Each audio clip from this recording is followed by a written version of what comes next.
Chapter 761. Wuxia flew forward, cursing and swearing all the way. He felt that he had been down on his luck for the past few days. First, he was torn open by someone with a very powerful magical artifact and thrown into the ghost realm. Although he had subdued a group of heavenly ghosts and obtained many natural treasures, which had barely made up for his mental loss, and then he met a destitute ancient immortal and gained a lot of benefits, he finally calmed down a little. Just when he thought his luck was getting better, he was chased by 2 peak-level gold immortals and a group of high-grade heavenly ghosts. His luck seemed to have taken a turn for the worse again.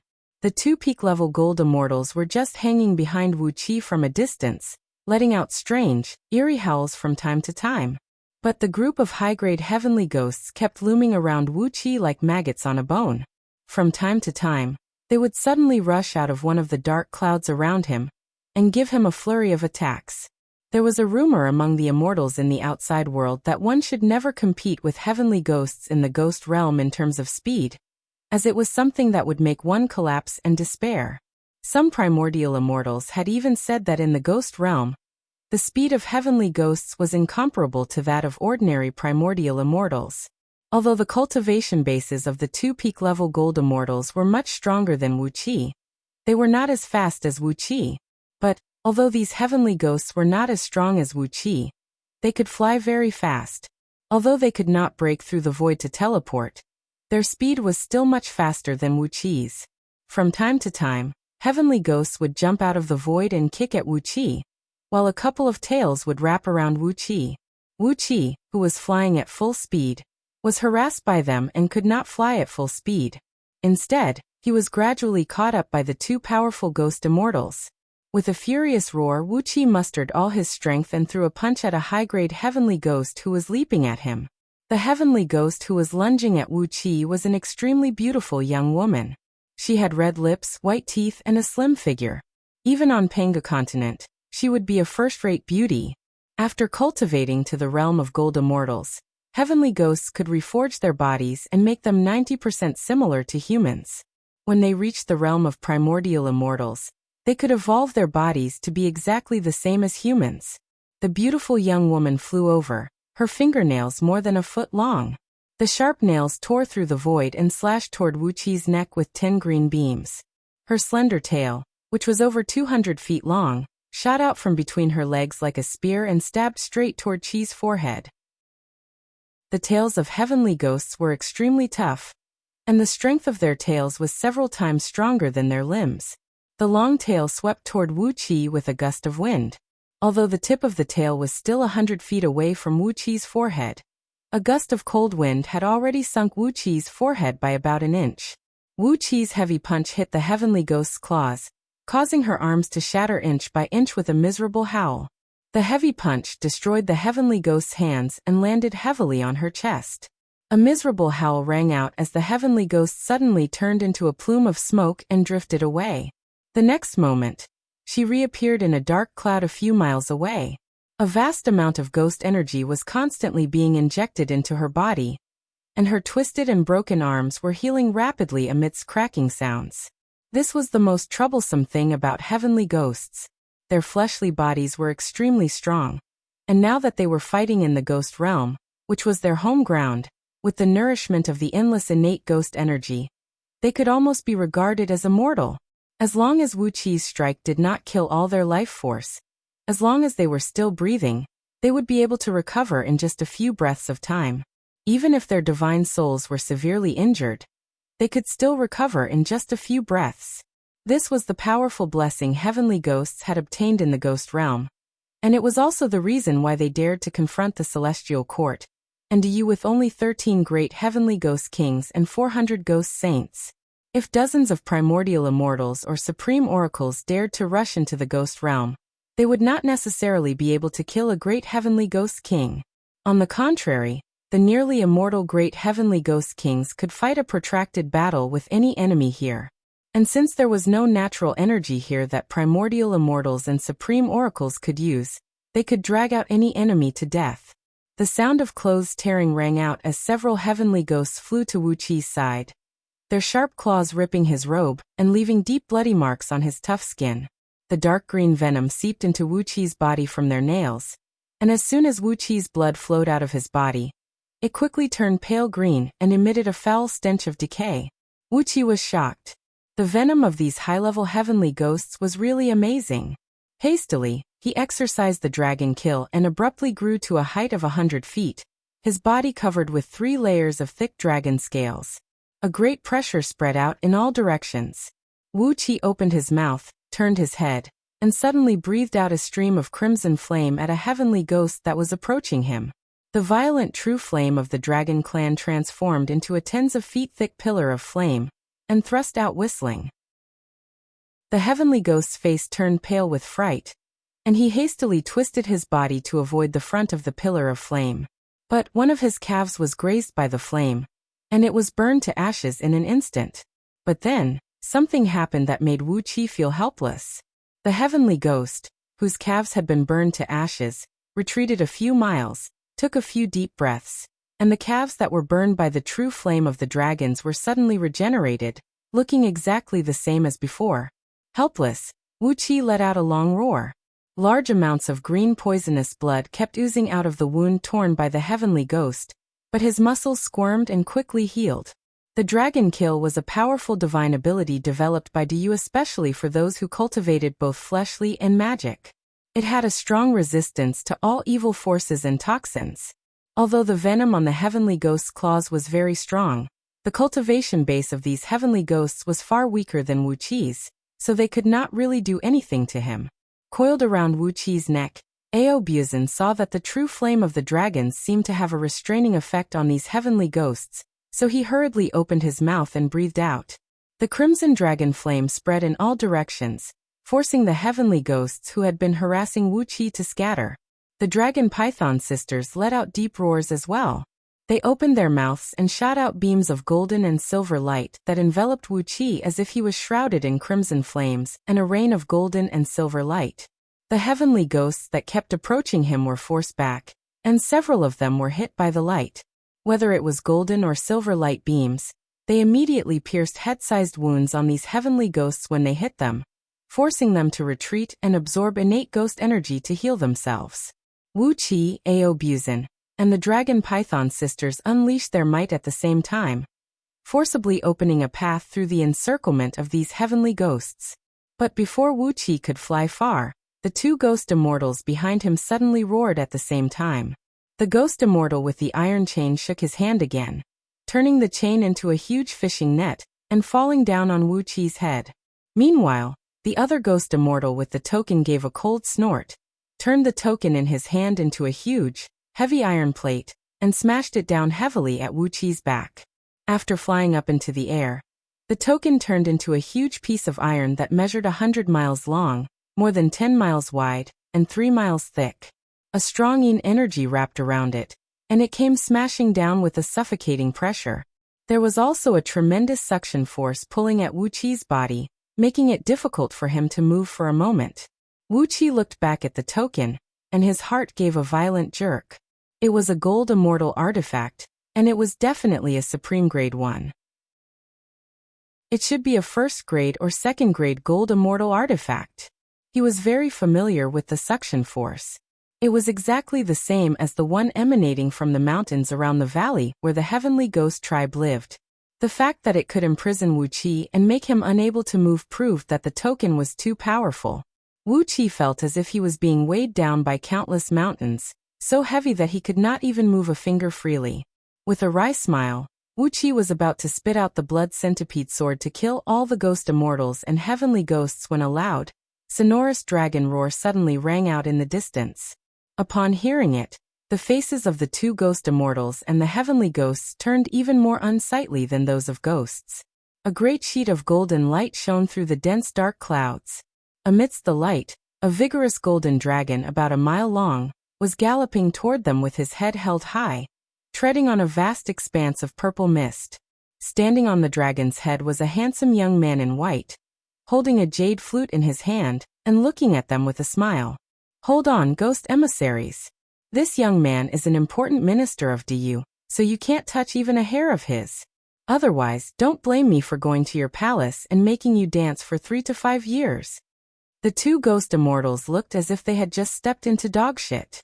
They exchanged a glance, put away their artifacts at the same time, gritted their teeth, and bowed deeply to the young man. Then they whistled shrilly.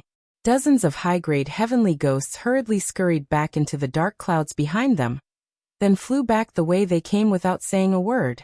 As they flew at top speed, the ghost immortal with the token turned his head and shouted at the young man. Since Prince Chongqing is here to protect him, he must be a good man. Please don't take it to heart, Prince Chongqing. Prince Chongqing? Wu Qi's heart skipped a beat. The Yellow Emperor's grandson was called Shijun, and Shijun was born in the northern barbarian desert.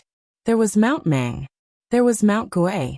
There was Mount Shao, and on top of it was a man called Prince Chongqing. Zhuanqiu gave birth to Old Tong gave birth to Zhu Rong, and Zhu Rong gave birth to Prince Chongqing.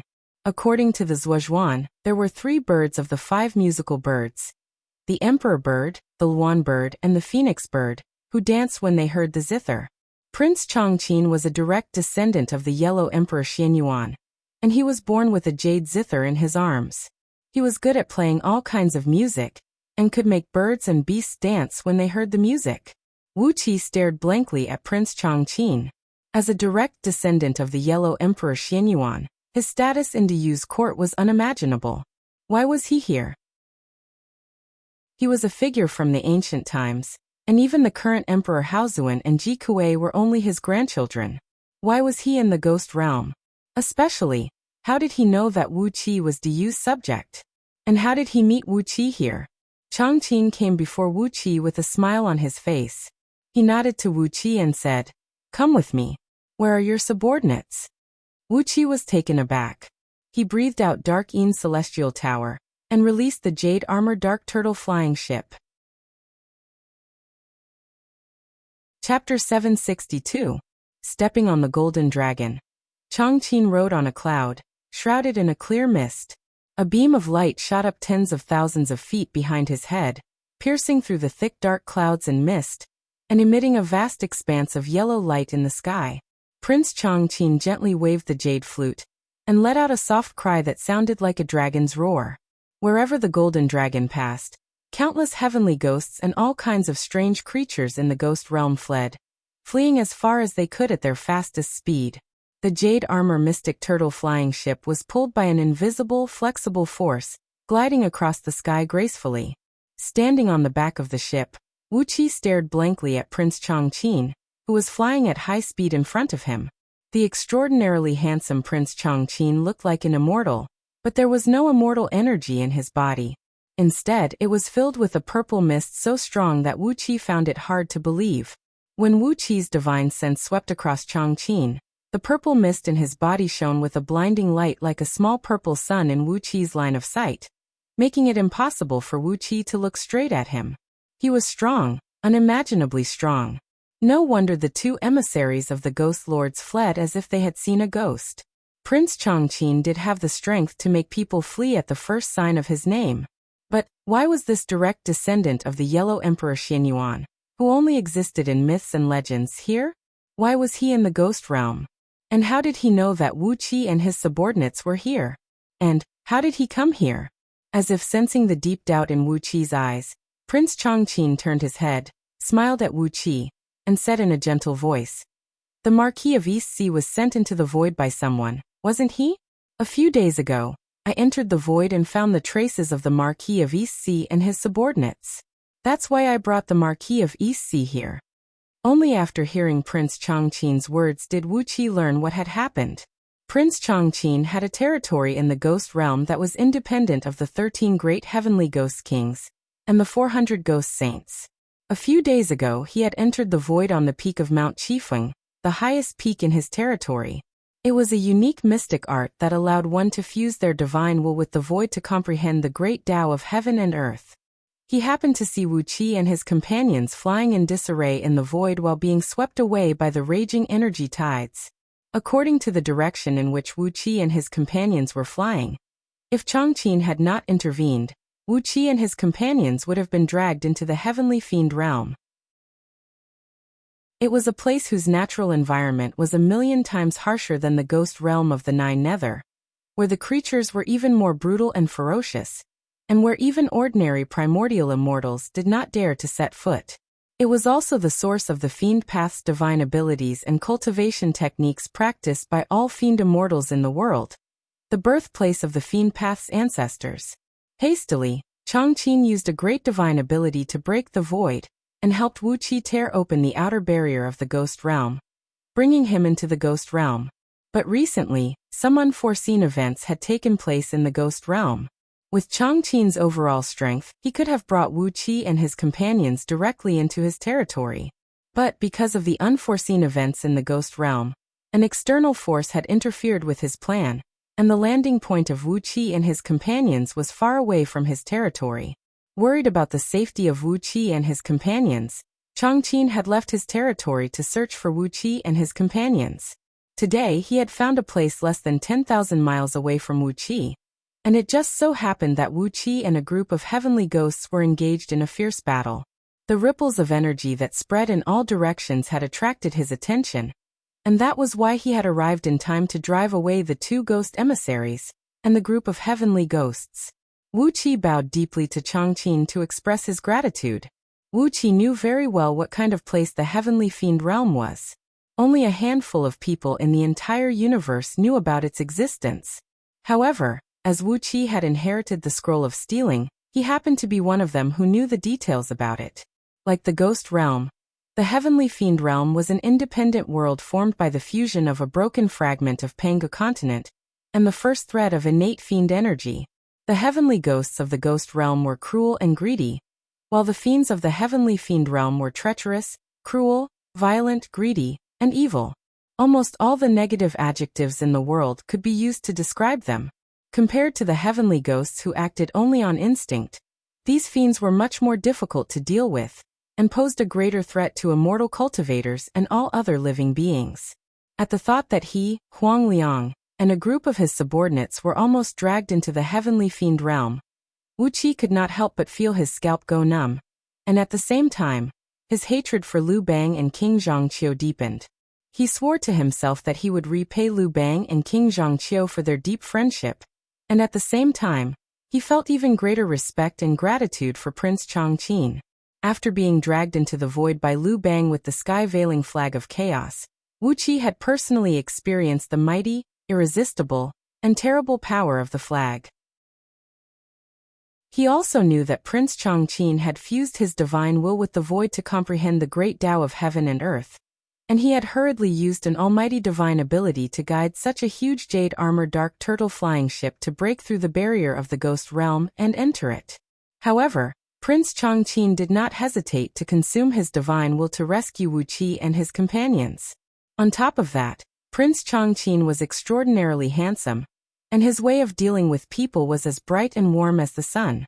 Therefore, Wuqi had a very good impression of him. He told Wuqi about how he rescued Wuqi and his companions, then pointed out the mountains and rivers along the way, and introduced some famous rivers and mountains in the ghost realm to Wuqi. The terrain of the ghost realm was treacherous. Some of the rivers were as wide as 10,000 miles, and the drop between the upper and lower reaches was frighteningly huge. Torrents of water poured down like meteors, and the force of impact was strong enough to tear any existence below the realm of gold immortal to pieces. Even in such treacherous waters, fish and dragons could be seen lurking, and from time to time, huge flood dragons could be seen lurking in the water. These flood dragons were the ghost dragons of the ghost realm. They were ghosts that had lost their lives and were nourished by ghost energy, and possessed divine abilities and magic power, no weaker than that of true dragons. The mountains they passed by were even more bizarre. Some of them were born with powerful magnetic forces, which could pull anything from hundreds of thousands of miles away. Even Wuqi could not resist the force. It was only thanks to Prince Changqing's protection that he and his companions safely crossed the mountains. Some of the mountains were extremely cold, or perhaps because of the extreme ghost energy, they gave birth to a wisp of true fire of yang, which burned the land hundreds of thousands of miles around red.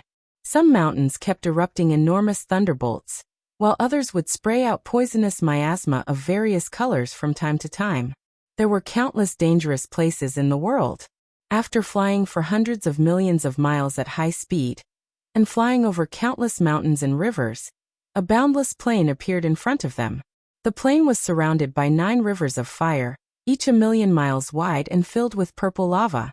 Between the rivers of fire were 9 quicksand belts that stretched for millions of miles, and between the quicksand belts were 9 swamps filled with poisonous miasma. In the middle of the swamps were 9 ring-shaped flaming trees, burning fiercely as if they were made of steel. Purple smoke and red flames towered tens of thousands of miles into the sky, cutting off the passage ahead. Riding on the golden dragon, Changqin led the way. Wherever they passed, all the natural obstacles were cleared away. Whether it was the terrible pillars of fire that erupted from the rivers of fire from time to time, the powerful suction that made Wuqi's face turn pale in the quicksand belts, the poisonous miasma in the swamps that almost corroded the shell of the jade-armored dark turtle flying ship, or the purple smoke and red flames rising from the flaming trees that were so hot that they could burn the sky to ashes, all the natural obstacles made way for Wuqi and his companions like gentle lambs, allowing them to pass safely. In the middle of these natural obstacles was a fertile plain that stretched for tens of millions of miles.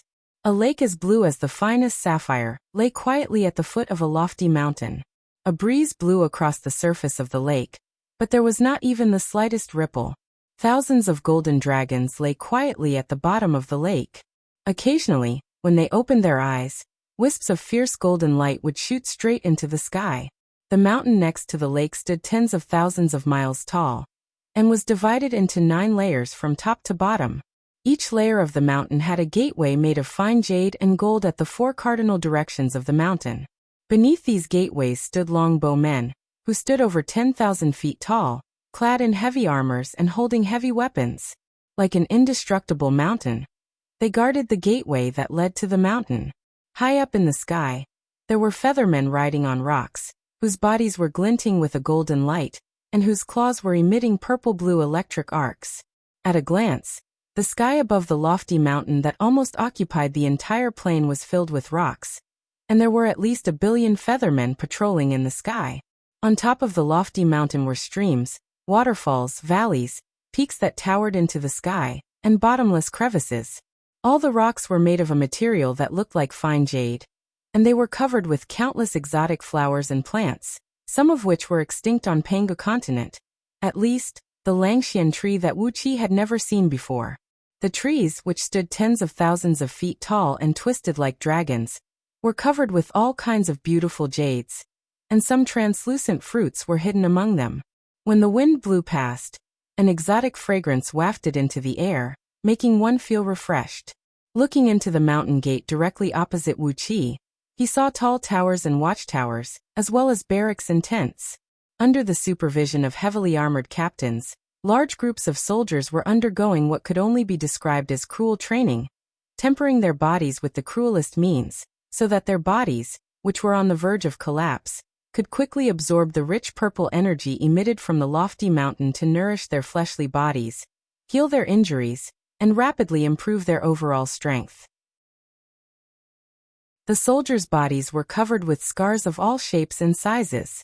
Some were caused by wild beasts, some were caused by swords and sabers, and some were caused by powerful immortal techniques. Judging from these scars alone, one could tell that these soldiers were the absolute elites who had survived hundreds of battles.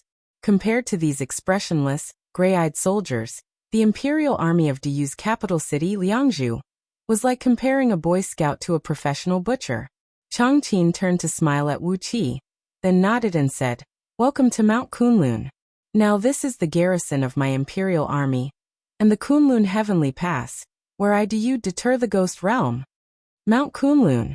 Changqin's imperial army. Kunlun Heavenly Pass. Taking a deep breath, Wuqi directed the jade-armored dark turtle flying ship to follow Changqin into the lofty mountain. Chapter 763. On the top of Mount Kunlun, Wuqi and Prince Changqin sat opposite each other in a gazebo surrounded by Langxian trees and various exotic flowers. The gazebo had a very good view. As long as one was strong enough, they could see hundreds of millions of miles away without any cover in the surroundings. A great sheet of bright light sprinkled down from the sky, enveloping the whole of Mount Kunlun.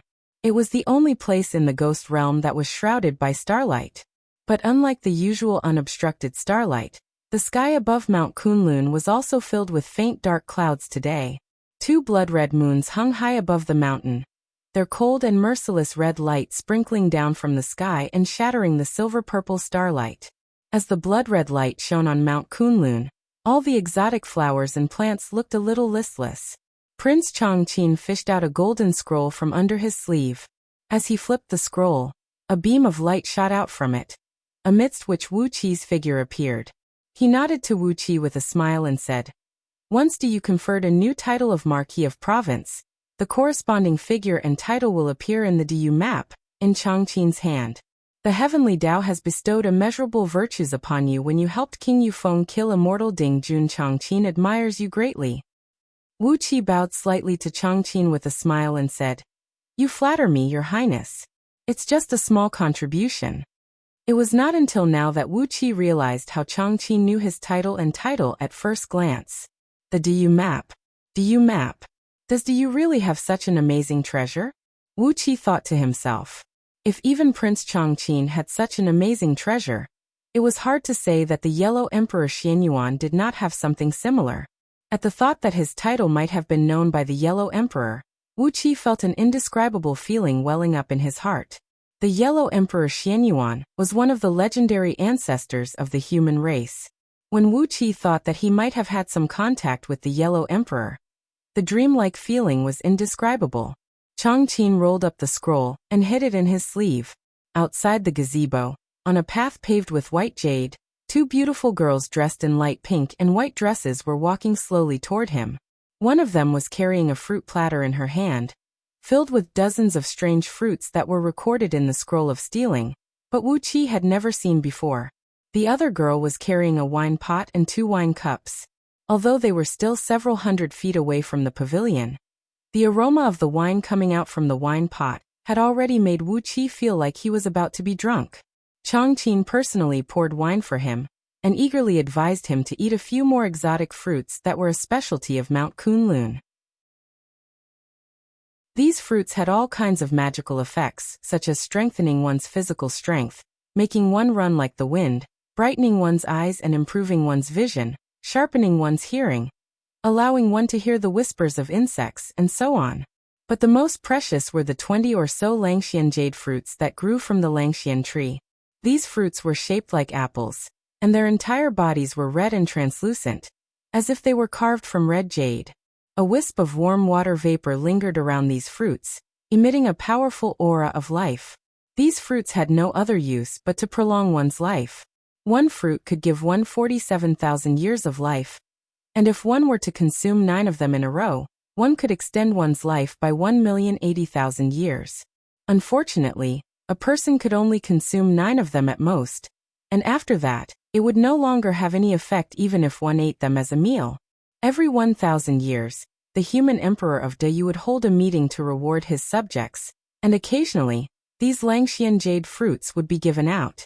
They were the supreme treasures that all the important subjects and members of the imperial clan of Dayu sought after. Among all the spirit herbs that could prolong one's life, the effect of these Langxian jade fruits was one of the best. Prince Chongqing was treating his guests with the Langxian jade fruits, which were extremely precious in Dayu, and it looked like he was really eating these rare treasures as a meal.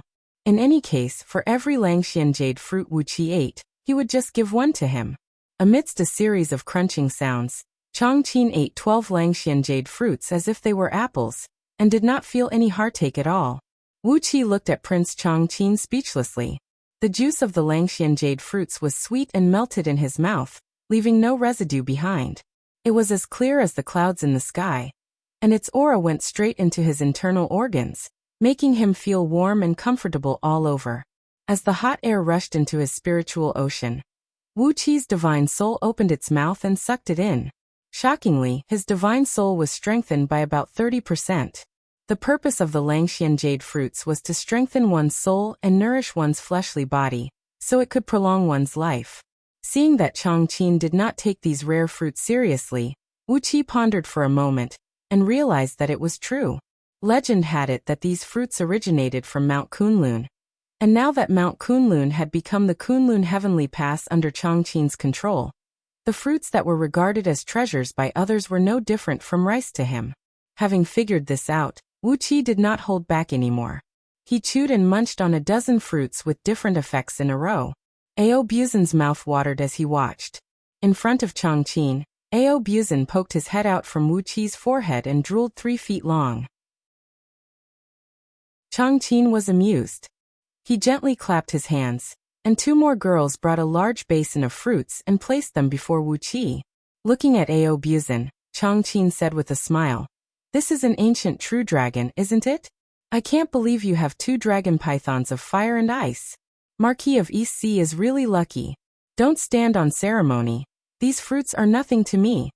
Ao Buzan gave a long joyful hiss, then nodded at Changqing and said, "I've long heard that Prince Changqing is a distinguished, handsome, generous and chivalrous man. Now that I've seen you today, you truly live up to your reputation. He Lao Tzu, I won't stand on ceremony." Opening his mouth wide, Ao Buzan rushed into the basin and devoured the fruits happily. The dragon python sisters sprung into the basin as well, devouring the fruits even faster than Ao Buzan. As they were all ancient species, they had all kinds of knowledge passed down in their bloodlines, so they knew very well about the benefits of these fruits. Smiling at Ao Buzan and the others, Changqing nodded at Wuqi and said, "I have brought Marquis of East Sea to the Ghost Realm because I have a request." Wuqi bowed to Changqing and said, "Just tell me what you need, Crown Prince." As a subject of Du, Tan Lang, Changqing laughed, waved his hand, shook his head and said, "You're wrong, you're wrong. Although Marquis of East Sea is a subject of Du, but I—" He paused for a brief moment, then nodded and said, "I'm not the monarch of Du, nor am I the superior of Marquis of East Sea. I have no subordinate relationship with you. So if I need your help, Marquis of East Sea, it's only natural that I say please."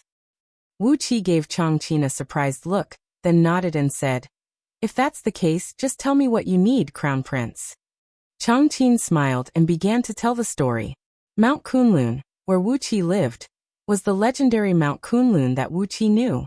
It was the residence of the ancient gods, and later became the temporary imperial residence of the Yellow Emperor Xianyuan.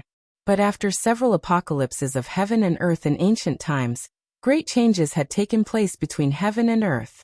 The Yellow Emperor Xianyuan uprooted Mount Kunlun with his mighty divine ability, and threw it into the Ghost Realm, forcibly occupying a piece of territory in the Ghost Realm, and leaving it under Prince Changqing's command. Naturally, the many ghost kings and ghost saints in the Ghost Realm hated Kunlun Heavenly Pass very much. Over the years, they had come up with countless ideas to throw Mount Kunlun back to Pangu continent. But Kunlun Heavenly Pass was a realm of its own.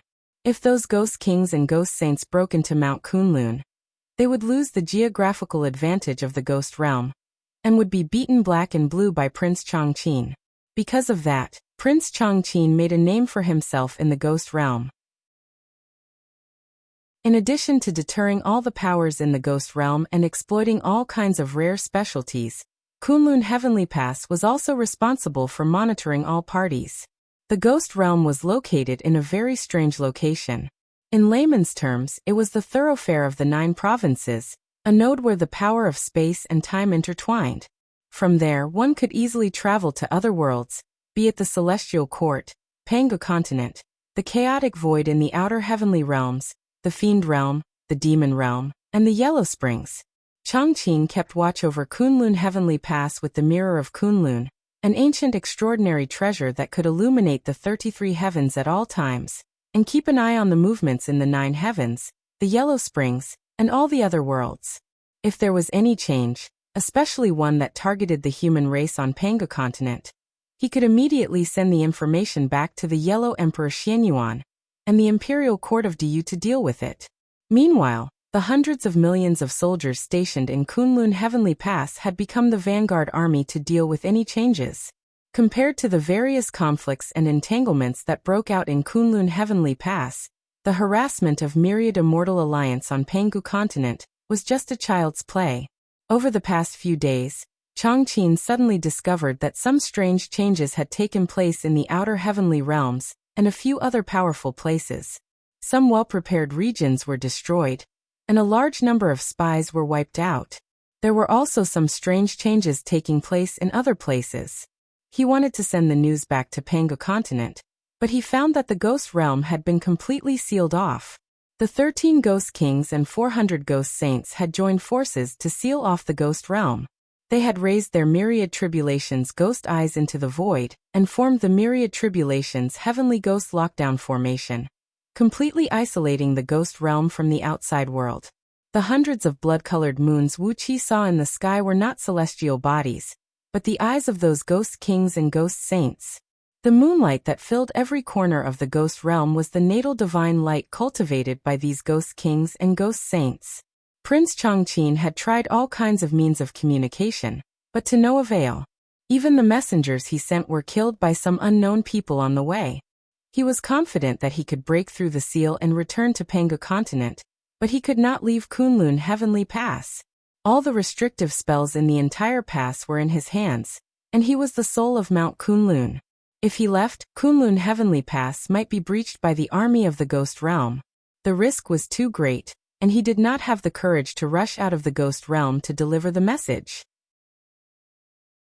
He took a deep breath and took a sip of wine, then said to Wuxia with a solemn face, "No matter why the ghost kings and ghost saints sealed off the ghost realm, this unusual change must be aimed at the human race. Marquis, can you be my messenger and deliver a letter to the sacred emperor and the human emperor on my behalf?" Wuxia was slightly taken aback. Chongqing had sent several waves of messengers, but they had all been killed. Did he think he was much stronger than his messengers? With a shake of his palm, a beam of green light shot out, and a star map appeared amidst it. "Please have a look, Marquis," he said in a deep voice. "This is the way I came up with to return to Pangu continent." Wuqi's eyes went wide as he looked at the star map.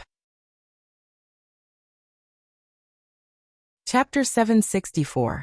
Prince Chongqing stared at the star map in front of him and said coolly, "If I can't go through the ghost realm, I'll take a detour through the mortal world.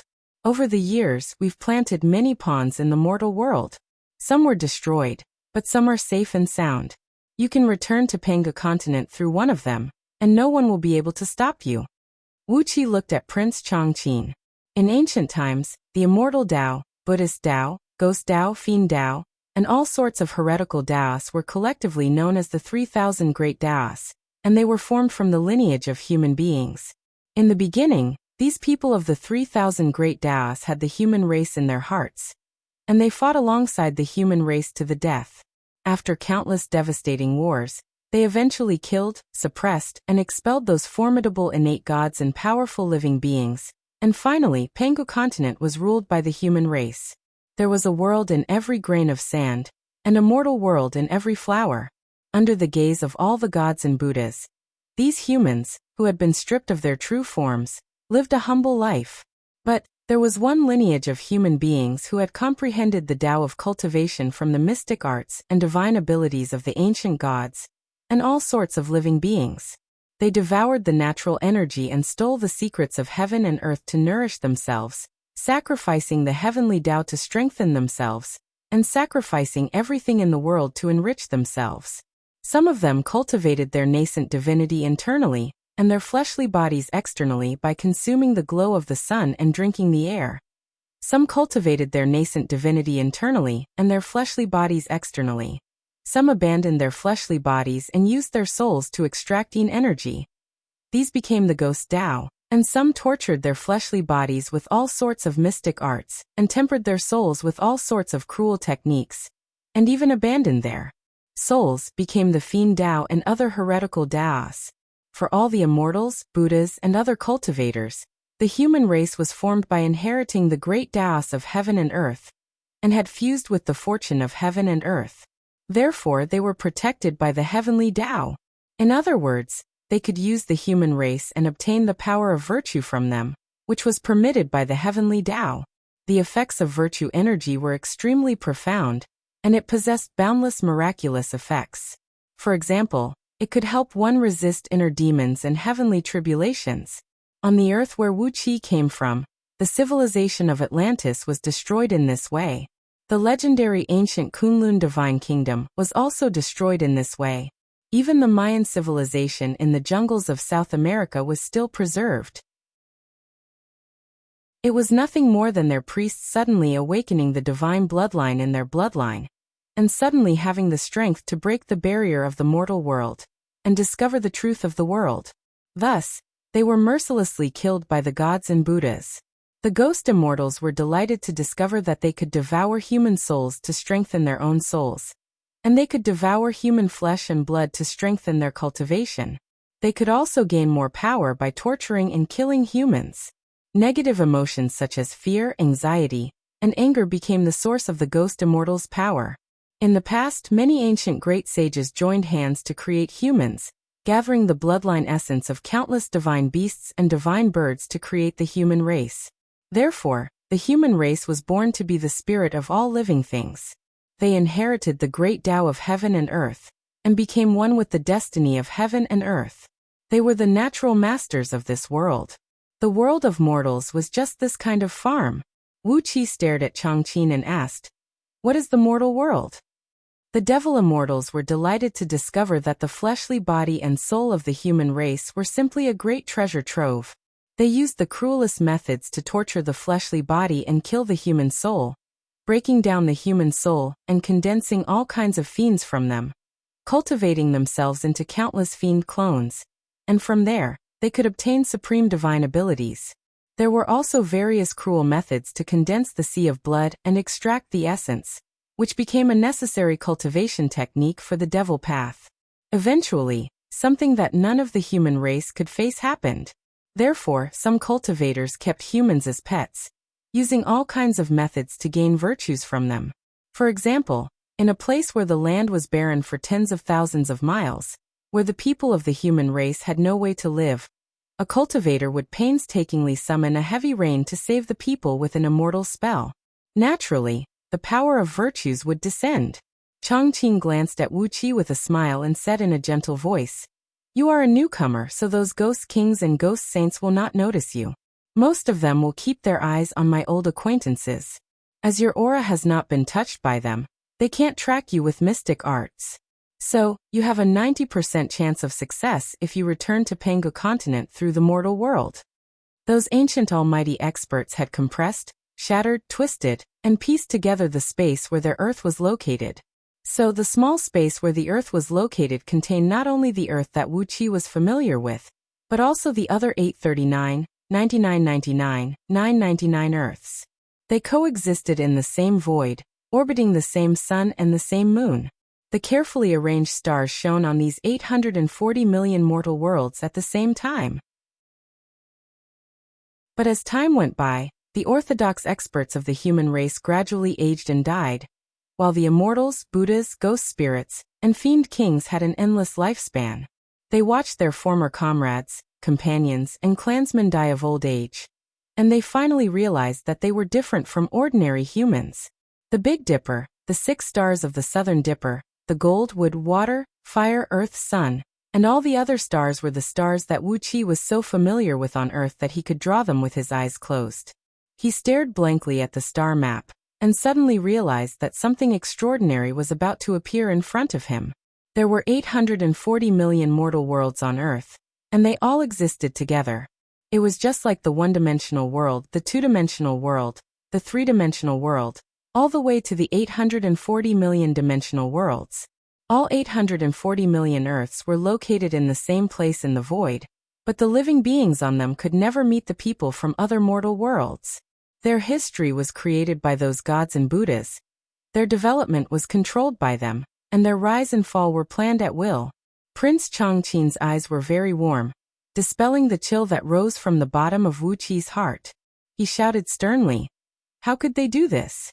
Immortals could obtain all kinds of magical cauldrons from the people of the human race, such as the body of Plain Lady and the body of Mystic Lady, which could greatly enhance one's cultivation base with a little use. There was even the body of Purine, which could help heaven immortals break through the realm of gold immortals, or gold immortals break through the bottleneck of the primordial realm. As for the Buddhas, they did not need to use human souls and flesh for anything. Except for a few Buddhist cultivators who had inherited the Tantric Buddhism, who needed to control a good furnace, the rest of the Buddhist cultivators only needed the enormous power of faith from their believers to condense relics and refine their golden bodies. A Buddhist cultivator with hundreds of millions of believers could become an arhat or bodhisattva in a short time, but a Buddhist cultivator without believers would have to spend countless reincarnations to achieve the same level of cultivation. At that time, not only did Panga continent belong to the human race, but even the billions of planets formed from the countless broken fragments of Panga continent in outer heavenly realms were ruled by the human race. Humans, immortals, and Buddhas coexisted peacefully, and together they ruled this wonderful universe. The magic of the Buddhist League and the divine abilities of the Taoist League were perfectly fused into one, and the mortal world, a pen for raising humans for personal gain, was formed. Prince Chongqing looked gently at Wuxia and said softly, "So many years ago, we began to make some arrangements in the mortal world. The ancestor of King Yufeng, the master you serve now, was one of the candidates in charge of carrying out this plan. Until today's King Yangshan and King Yufeng, they are all our people. But the human race was born weak. At that time, it was the ancient gods who ruled Pangu continent, those mighty divine beasts and fowls, and those formidable creatures born in the primal chaos. Humans were the wisest of all living beings, and their blood essence was a great tonic, while their faith could help some powerful beings form their souls for their cultivation. Then came the ancient war between humans and gods, which Wuqi had already learned about. With great perseverance, the ancestors of the human race led the weak human race to rise from the primitive Pangu continent, gradually growing stronger and stronger, killing and expelling those mighty gods and living beings one by one. Among them, the humans who maintained the orthodox lineage of the human race practiced cultivation techniques, such as Wuqi's true body of heaven and earth scripture, which made them powerful, but did not lose the foundation of the human race.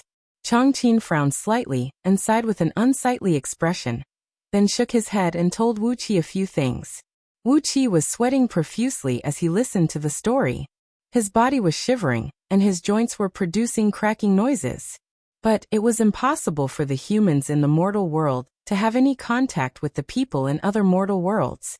They were no longer the ordinary, fragile, short-lived, and puny human race. They had become a brand new race. Because of their endless lifespan, they gradually gained the leadership of the human race. After all the human elders of the same generation as them died of natural causes, they became the leaders of the human race, and then they took it for granted that they should be the leaders of the human race. Whenever the humans in a mortal world developed into a highly civilized period, and when the power they possessed was about to pose a threat to the gods and Buddhas, the gods and Buddhas would not hesitate to unleash a cataclysm to completely destroy the civilization.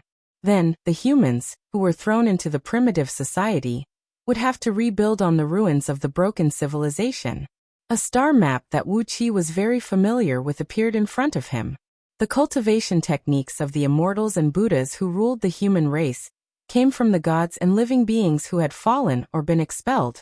They gradually discovered that the human race was not only the race they were born from, but also the blood essence, souls, and power of faith of the human race.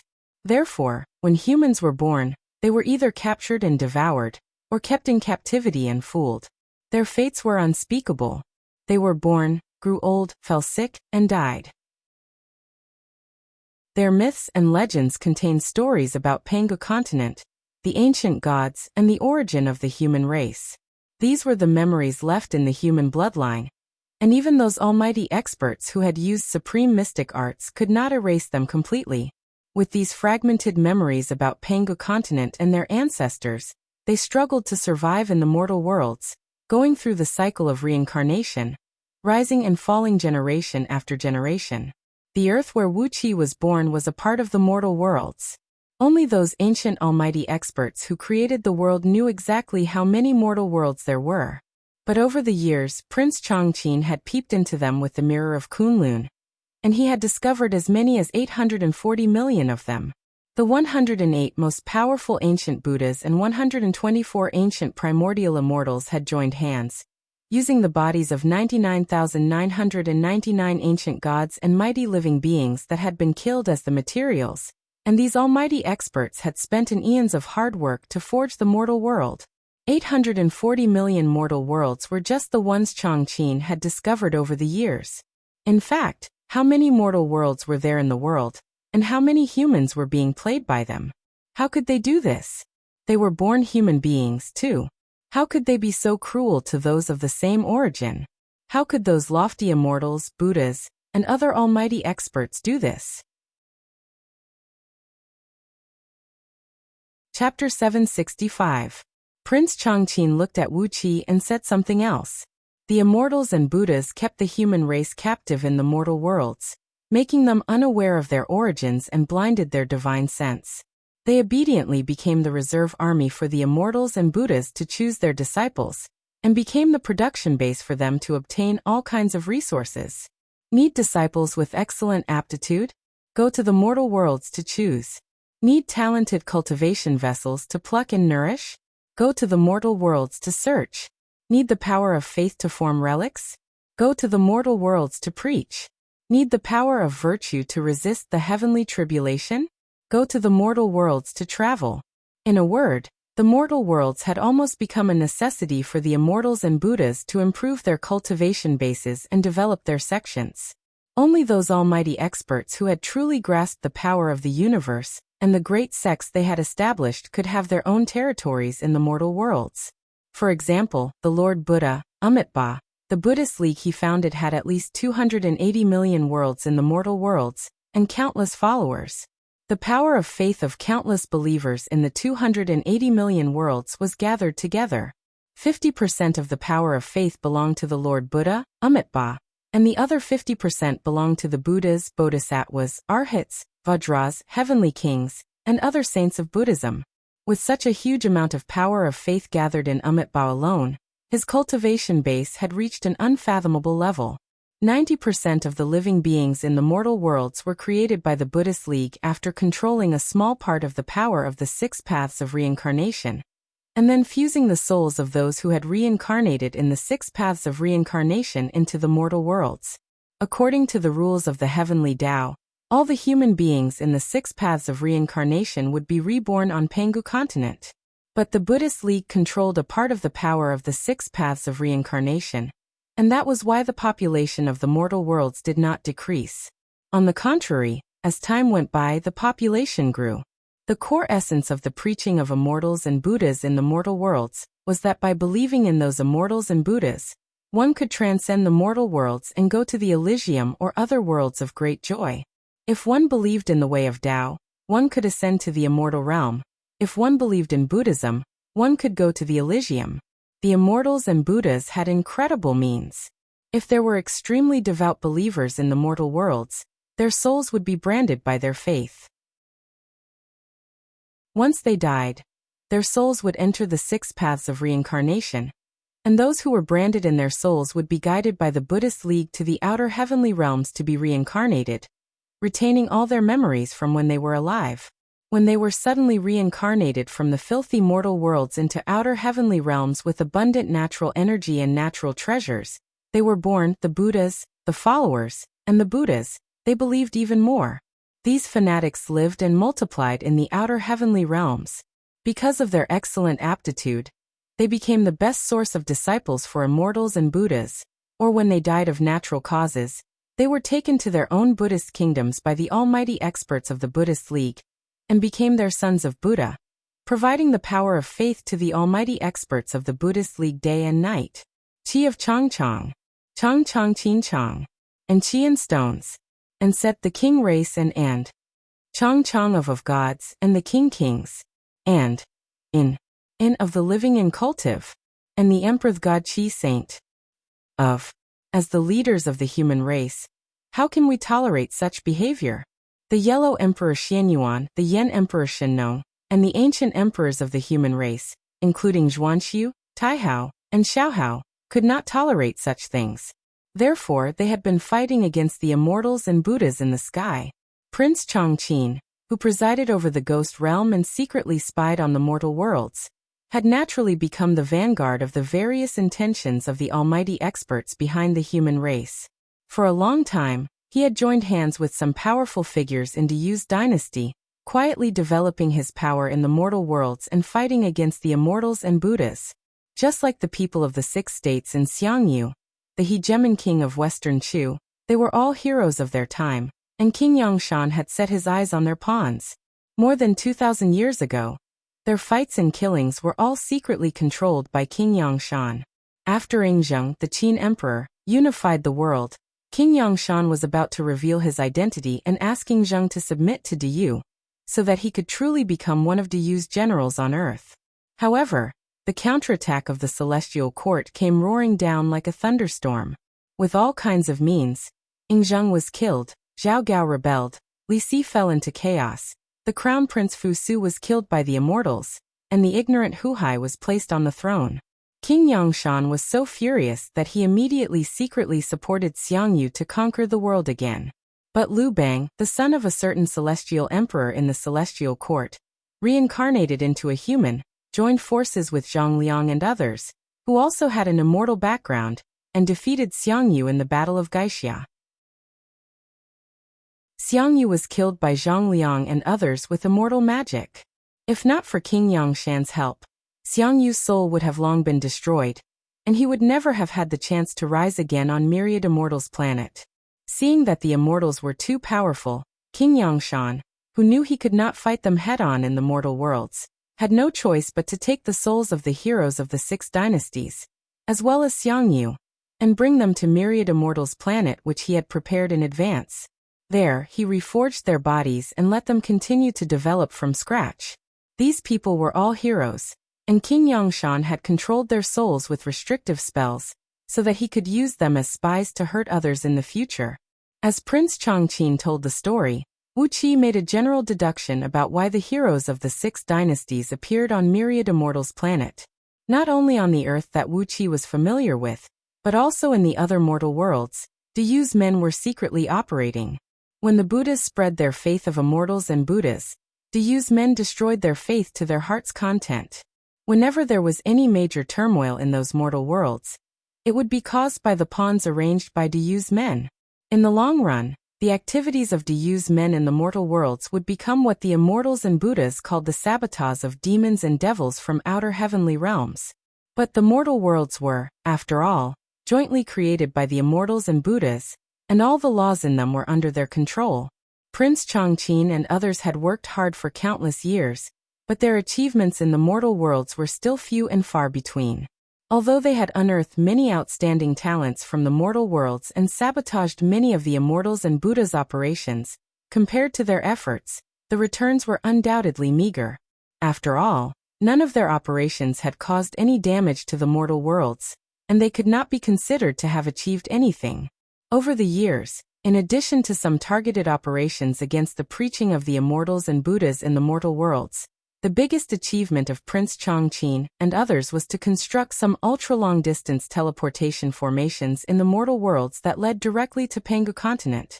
With these formations, one could break through all kinds of restrictive spells in the mortal worlds and reach Pangu continent, as well as reach certain specific locations in the mortal worlds from Pangu continent. Surrounding these great void teleportation formations, the two sides continued to fight in secret. The immortals and Buddha's disciples in the mortal worlds were desperately trying to destroy these formations, while the men sent by Diyu seemed to be addicted to building such secret formations everywhere. Most of the time, the construction and destruction of these formations no longer had any strategic significance, and had become purely a tool for both sides to vent their anger. As Prince Chongqing explained, he brought Wuqia to a simple and unadorned hall made of bronze in Mount Kunlun.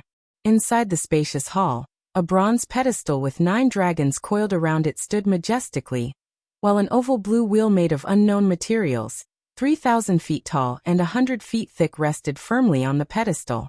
Smoke and clouds flickered on its dark blue surface, giving a panoramic view of the mortal worlds. Pointing at the mirror, Chongqing said in a deep voice, "This is the mirror of Kunlun, born in the primordial chaos, with a mighty divine ability that can break through all barriers in the void. It's a pity that my cultivation base is not strong enough, so I can only borrow part of its power.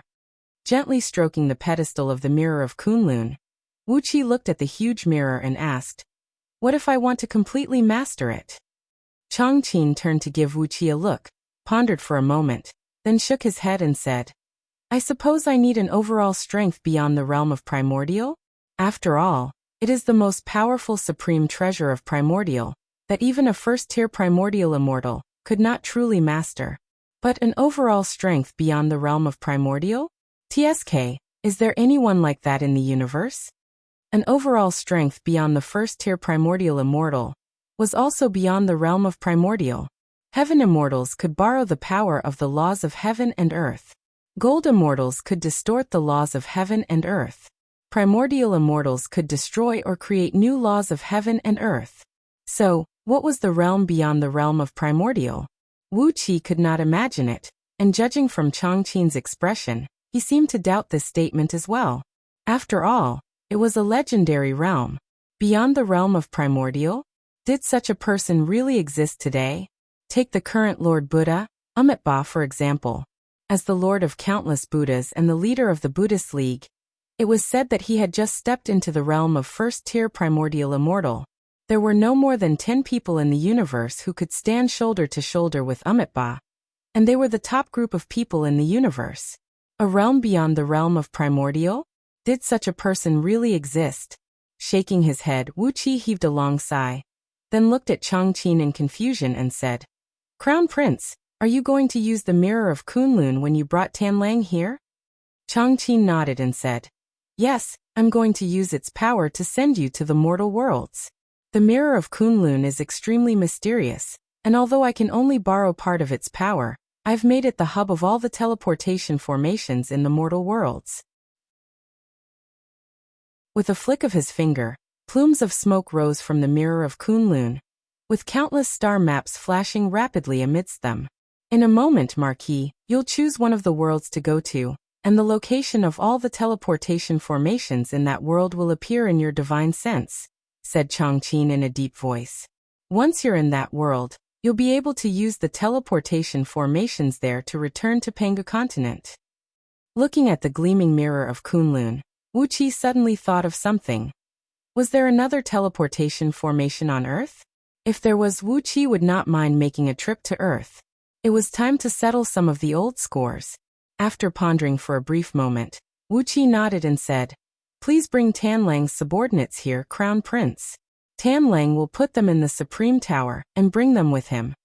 Changqing nodded and smiled, then fished out 3 jade slips from under his sleeve, 1 black and 2 white, and handed them to Wu Qi. The black jade slip records the sacred emperor's residence and the way to enter and leave, while the white jade slip records the recent unusual movements I've discovered. Please send them to the sacred emperor and the human emperor as soon as possible, Marquis. Wu Qi cupped his fist and bowed to Changqing. Chapter 766. Prince Changqing glanced at Wu Qi, then nodded with a smile and said, "Although we have a 90% chance of success, there are still risks. It's not right to ask you to take this risk for no reason. You have the Supreme Tower, so it goes without saying that you can attack and defend at the same time. The true body of heaven and earth scripture is already one of the best body tempering techniques in the universe, and the dragon kill can be used in both melee and long-range attacks."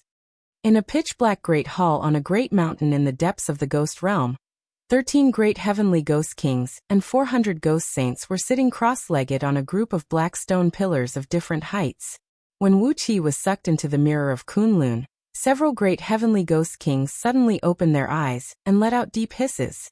This was the teleportation formation in the Antarctic Xianbing.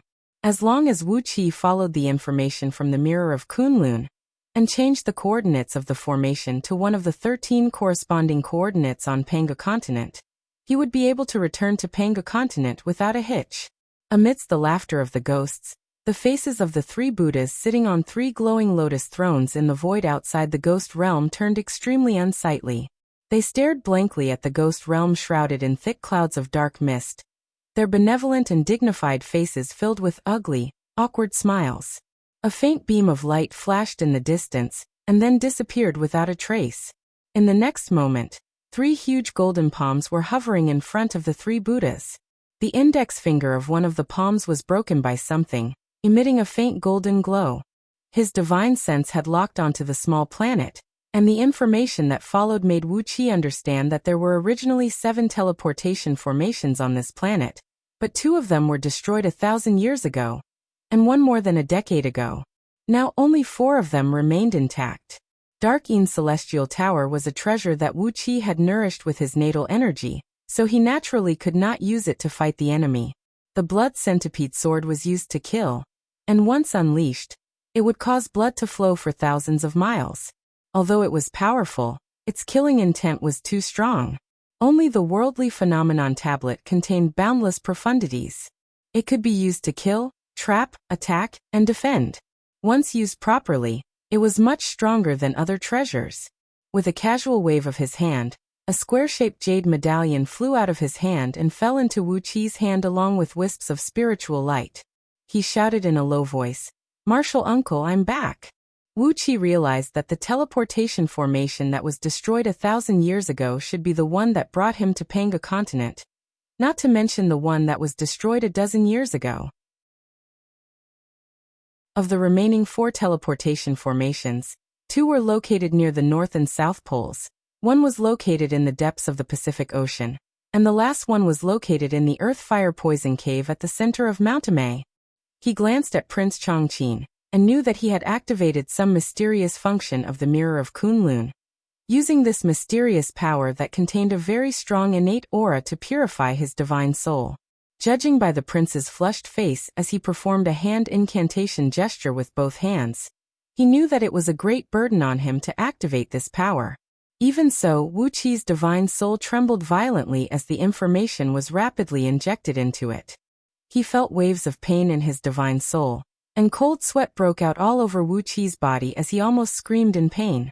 Just then, a beam of silver light sprinkled down from the Mirror of Kunlun, and gently enveloped Wuqi's body.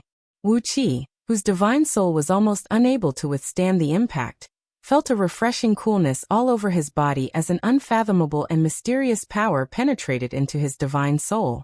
Instinctively, Wuqi noticed that his divine soul had become more pliable and strong, and the pain had vanished without a trace.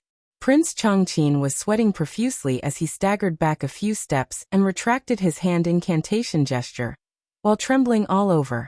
Looking at the Mirror of Kunlun, which had gradually calmed down, he murmured in a low voice, "Marquis of East Sea, I hope you're safe and sound." With a thought in his mind, Wuqi cupped his fist and bowed to Chongqing, then injected his divine will into the endless whirlpool of starlight in the Mirror of Kunlun. Wuqi's body was shrouded in a silvery light, and a tremendous suction force rushed out of the Mirror of Kunlun. Wuqi's body turned into a very fine beam of silver light and plunged into the mirror, disappearing in the blink of an eye. Plumes of smoke and clouds billowed out of the Mirror of Kunlun, while countless star maps spun rapidly and transformed into a whirlpool of starlight that rumbled and rumbled in front of Wuqi. As soon as Wuqi sent a wisp of divine will into the star map, the situation of the 840 million mortal worlds mastered by Prince Chongqing immediately rushed into Wuqi's spiritual ocean like a tide. If it had not been for the fact that Wuqi had formed an innate chaotic divine soul, and his divine will had been strengthened several times, the influx of information alone would have crushed his divine soul. A clear divine will was sent into Wuqi's divine will, and he instantly understood the origin and usage of the jade medallion. Today, the island was heavily guarded, and burly men in uniforms and armed to the teeth could be seen patrolling among the greenery. Small vehicles of strange shapes dragged mobile missile launchers back and forth, while several radar antennas were erected on the mountaintop in the middle of the island. Wuqi, who had transformed into a beam of silver light, first felt his body become heavy, and a great suction force came from all directions. But he sped up abruptly, and the suction force was easily thrown to the back of his mind. Then, a great sheet of golden light came crashing down from above, and a terrible pressure nearly crushed Wuqi, who had transformed into a beam of silver light. Fortunately, the silver light wrapped around him suddenly lit up, and in the blink of an eye, He tore through the golden light and sped forward. Keeping Changqing's kindness in mind, Wuqi's divine soul became many times more lively and active than usual under the illumination of the silver light. He easily found the information of the earth where he was born among the information of these mortal worlds, and was delighted to find that there were still 4 places on this earth that were still glowing with red light. 4 spatial teleportation formations were still intact. But before long, a ghost king suddenly laughed and said, "If he is not going to Pangu continent, why are we wasting the effort to stop him? Don't you see that even those 3 ghost kings failed to stop him? Why are we wasting the effort?" Wuqi chuckled and casually thrust his palm out, vanishing the black door in front of him in an instant. It was still the same antique building with green tiles and green bricks. On the plaque hanging over the lintel of the door were 5 dazzling golden characters on a black background. Underhand sect. The 5 flamboyant characters were so arrogant, baring their fangs and brandishing their claws, that they looked like 5 evil dragons coiling on the plaque. Although Changqing had given such an important treasure to Wuqi as a reward for Wuqi's help in delivering the letters, Wuqi owed Changqing too much, so he had no choice but to desperately deliver the 2 letters to Emperor Xianyuan and Emperor Haozuan. As a direct descendant of Emperor Zhuanxiu, the natural phenomena medallion was used by Changqing to protect him when he was young. With his formidable cultivation base, and the mirror of Kunlun guarding Kunlun Heavenly Pass, the natural phenomena medallion was of no use to him. But for Wuqi, it was an extraordinary treasure. Changqing walked slowly out of the great hall, and looked up at the faint dark clouds and mist that shrouded Mount Kunlun. His long eyebrows twitched slightly as he cried out in a low voice, "Someone deliver my order. Strike the thunder drums 30,000 times and drive away all the spies in the vicinity." Wuqi's face flickered. With a sway of his body, he was already in front of the gate of the underhand sect's headquarters. But Wuqi was not in a hurry to strike. Instead, he scanned the whole planet with his divine sense, then vanished without a trace. "Crown Prince Tan Lang is ready." The current island did not look like the headquarters of a Jianghu sect at all. It was clearly a heavily guarded military base. In just a few seconds, the silver starlight around him suddenly disappeared, and Wuqi felt a faint chill coming at him from all directions. In the next moment he found himself in a thick blue xianbing. It was a circular cave thousands of feet in diameter. A teleportation formation made up of hundreds of giant jade tablets was hovering in the middle of the cave, all of them gleaming faintly. Before long, a deafening rumble that sounded like hundreds of thousands of thunderbolts bursting out at the same time rang out from within Mount Kunlun. The sound wave swept out in all directions, accompanied by ear-piercing screams. Countless dark shadows rushed out of the air around Mount Kunlun, fleeing in all directions with their hands covering their ears. After branding the various incantations of controlling the natural phenomena medallion in the depths of his divine soul, Wuqi flipped his hand and put the medallion back into his body, then bowed respectfully to Prince Changqing. Although the natural phenomena medallion was an artifact crafted by Emperor Zhuanxiu, the materials it was made of were extremely rare innate spirit items, whose quality was not inferior to Wuqi's blood centipede sword. It was also an innate spirit artifact. After a long while, one of the Buddhas in the center cried out in a low voice, "Order all the guardians in the mortal worlds to kill this man. We must not let him return to Pangu continent through the mortal worlds." This was the natural phenomena medallion, personally crafted by Emperor Zhuanxiu, one of the ancient emperors. It contained infinite mysteries, and had the great power to contain the universe and evolve the primordial era. It was one of the secret treasures inherited by the human race, and could only be activated by Pangu's sacred energy. If an immortal dared to inject his immortal energy into it, the only outcome would be being turned into ashes by the backlash. Wuqi could not help but sigh in his heart that Prince Changqing was a kind man. So kind that Wuqi felt a little embarrassed. This was the earth where Wuqi was born. After pondering for a moment, Prince Changqing smiled and said, "Well, here's a little toy for you to protect yourself with."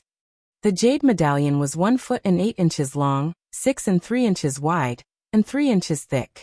The white medallion was carved with countless images of earth, water, fire, wind, rain, thunder, and even the sun, the moon, and the stars. At first glance, The medallion was crystal clear and glittering, as if all the images were flowing. The natural phenomena engraved on the medallion were so real that even with Wuqi's mighty divine sense, he could not tell how many things were engraved on the tiny medallion. Wuqi produced the dark Yin celestial tower and swallowed the jade armor dark turtle flying ship, which carried Huang Liang and the others into it. In fact, he had moved the ship into his interstitial world, and knocked out Huang Liang and the others with a mental shock. After opening his mouth and breathing out a plume of purple smoke to swallow the pitch-black dark Yin celestial tower, Wuqi turned to look at Prince Chongqing. The natural phenomena medallion contained all kinds of celestial phenomena in the universe. As long as one's cultivation base was high enough, one could conjure all kinds of powerful forces of heaven and earth from the medallion to attack the enemy or defend oneself. When one's cultivation base reached a very profound level, this natural phenomena medallion could conjure a void of its own, and naturally lay down the natural phenomena formation, which could trap or kill with just a thought. When the light faded, Wuqi appeared over a small island in Indonesia. This was where the headquarters of the Underhand sect was located, and where Wuqi spent his childhood and youth. It was a place that left a deep impression on him, and was equivalent to home in his heart. Chapter 767. When he was in the ice cave in the South Pole, Wuqi scanned the earth with his divine sense, and was surprised to find out that the man in charge of the Underhand sect's headquarters was none other than his archenemy, Shangguanyi. The Underhand sect no longer had the same goal as before. Under Shangguanyi's leadership, they had become an underground ruler, who secretly controlled the entire Nanyang region. What surprised Wuqi the most was that Shangguanyi's cultivation had reached the core formation realm, and he was only one step away from forming the golden core.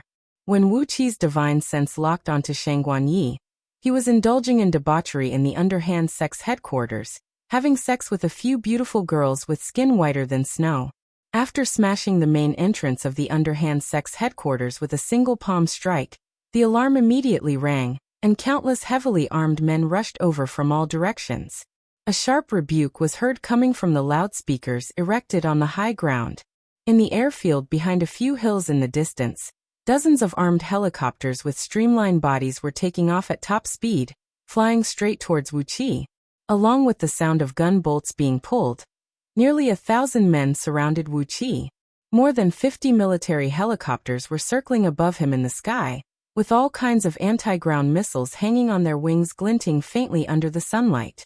Wuqi looked at the helicopters as if nothing had happened.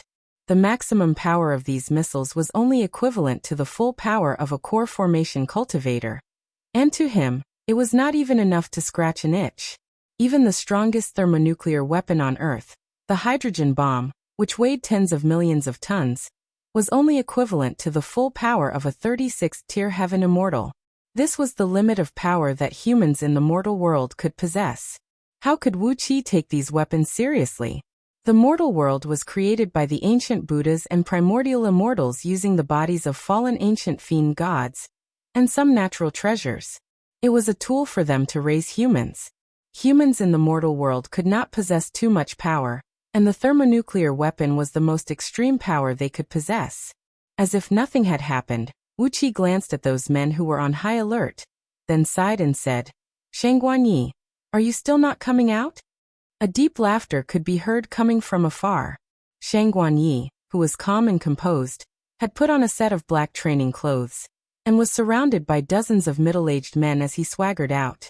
Shangguanyi, who was staring at the sky, let out a cold and arrogant laugh and said, "Since you're able to sneak into this place and destroy the main entrance of my Underhand sect, I can see that you're quite capable. Unfortunately, these abilities are not enough. I'll give you two options." Snorting coldly, Shangguanyi stretched out 2 fingers and said, "1. Submit to me obediently, and you'll be able to enjoy endless glory and wealth in the future. As for the last one, kill yourself so that you don't fall into my hands and suffer the endless torture." Wuqi sighed, shook his head, and returned to his original appearance. It had been nearly 20 years, but Wuqi's appearance hadn't changed much. Apart from his aura and temperament that had matured a lot, His face was still the same as before. The passage of time did not leave any trace on his face. For someone like him who had the cultivation base of a golden immortal, time was powerless against him. Wuxia, who was wearing the Dayu uniform, had his hands clasped behind his back. His long hair was gently fluttering in the sea breeze behind his back. He squinted at Shengguanyi and sighed. Shengguanyi, do you still remember me? How did you survive the Machu Picchu explosion back then? Shengguanyi stared blankly at Wuxia, who had returned to his original appearance. He kept blinking his eyes, as if he couldn't believe what he was seeing. At the same time, he was trying to recall who this face belonged to. After a quarter of an hour, he finally asked hesitantly, Is it Wuxia? You're still alive, you son of a bitch? How? How could you still be alive? All of a sudden, Shengguanyi roared hysterically. He pointed at Wuxia and yelled, How could you still be alive?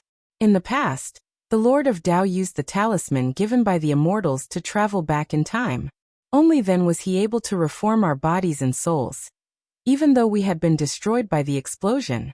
You're just 3 mortals, and you were dragged into the grand universal teleportation formation. How could you still be alive? With his hands clasped behind his back, Wuxia stared at Shengguanyi coldly.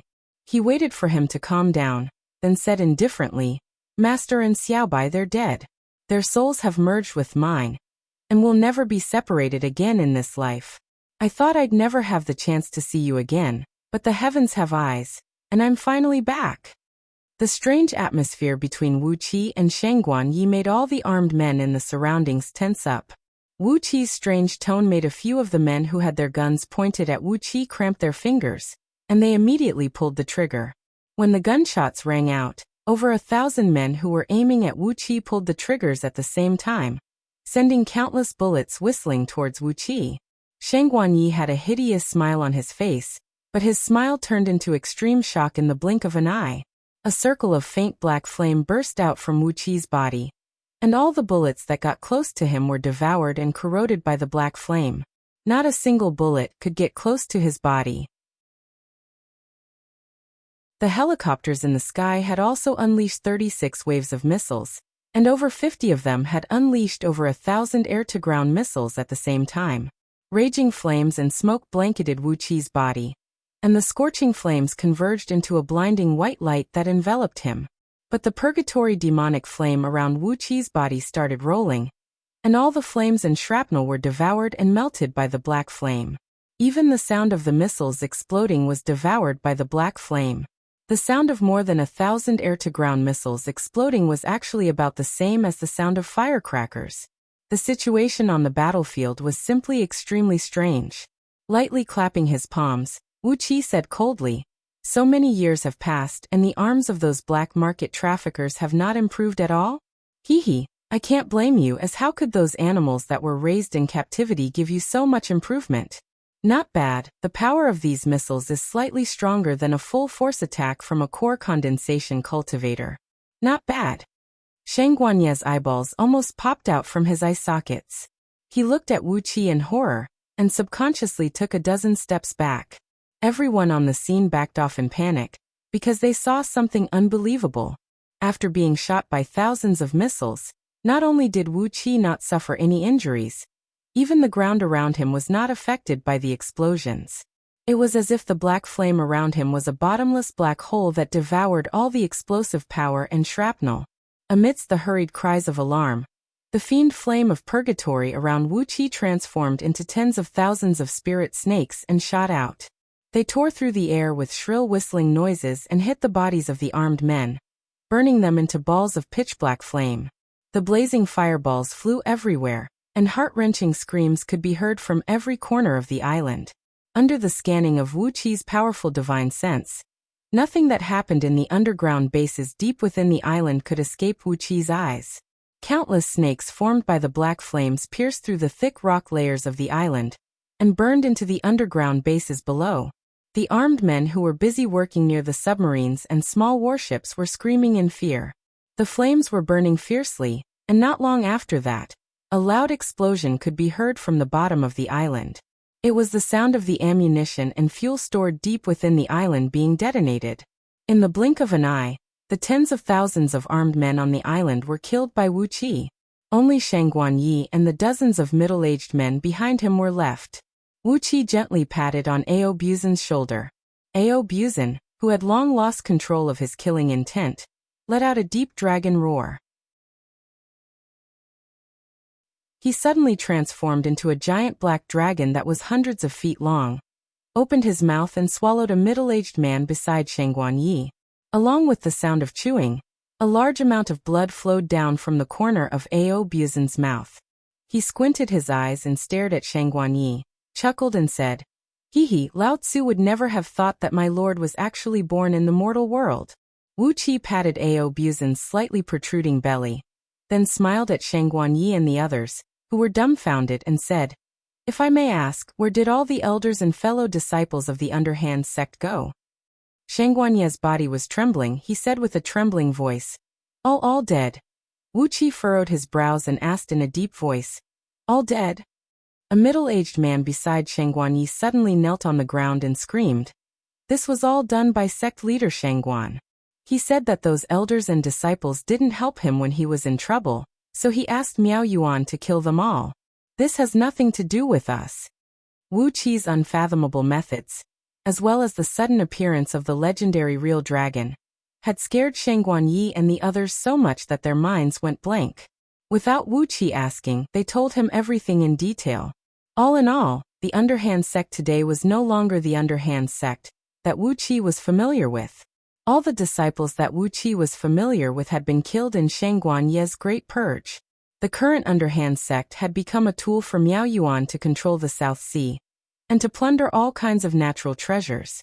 It had become a tool to serve his own personal interests, and it no longer had the original purpose of the underhand sect.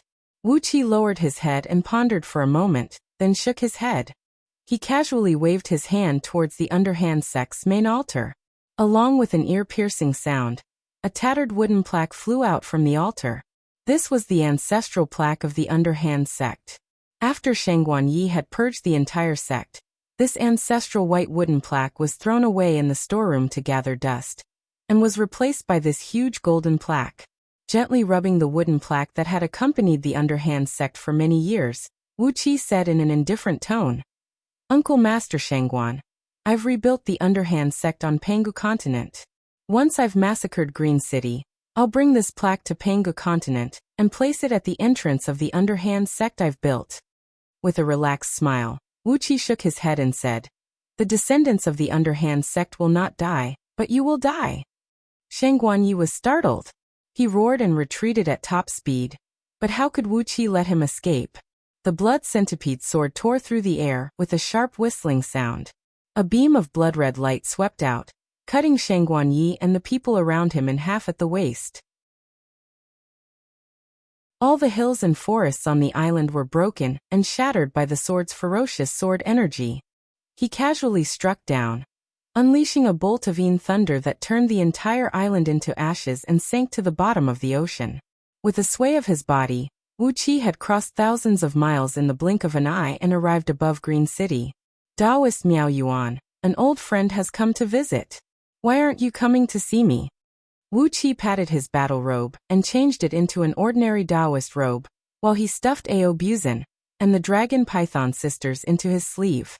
A deep bell toll rang out from the deep valley behind Green City, and a dozen white sword beams cut through the clouds and approached.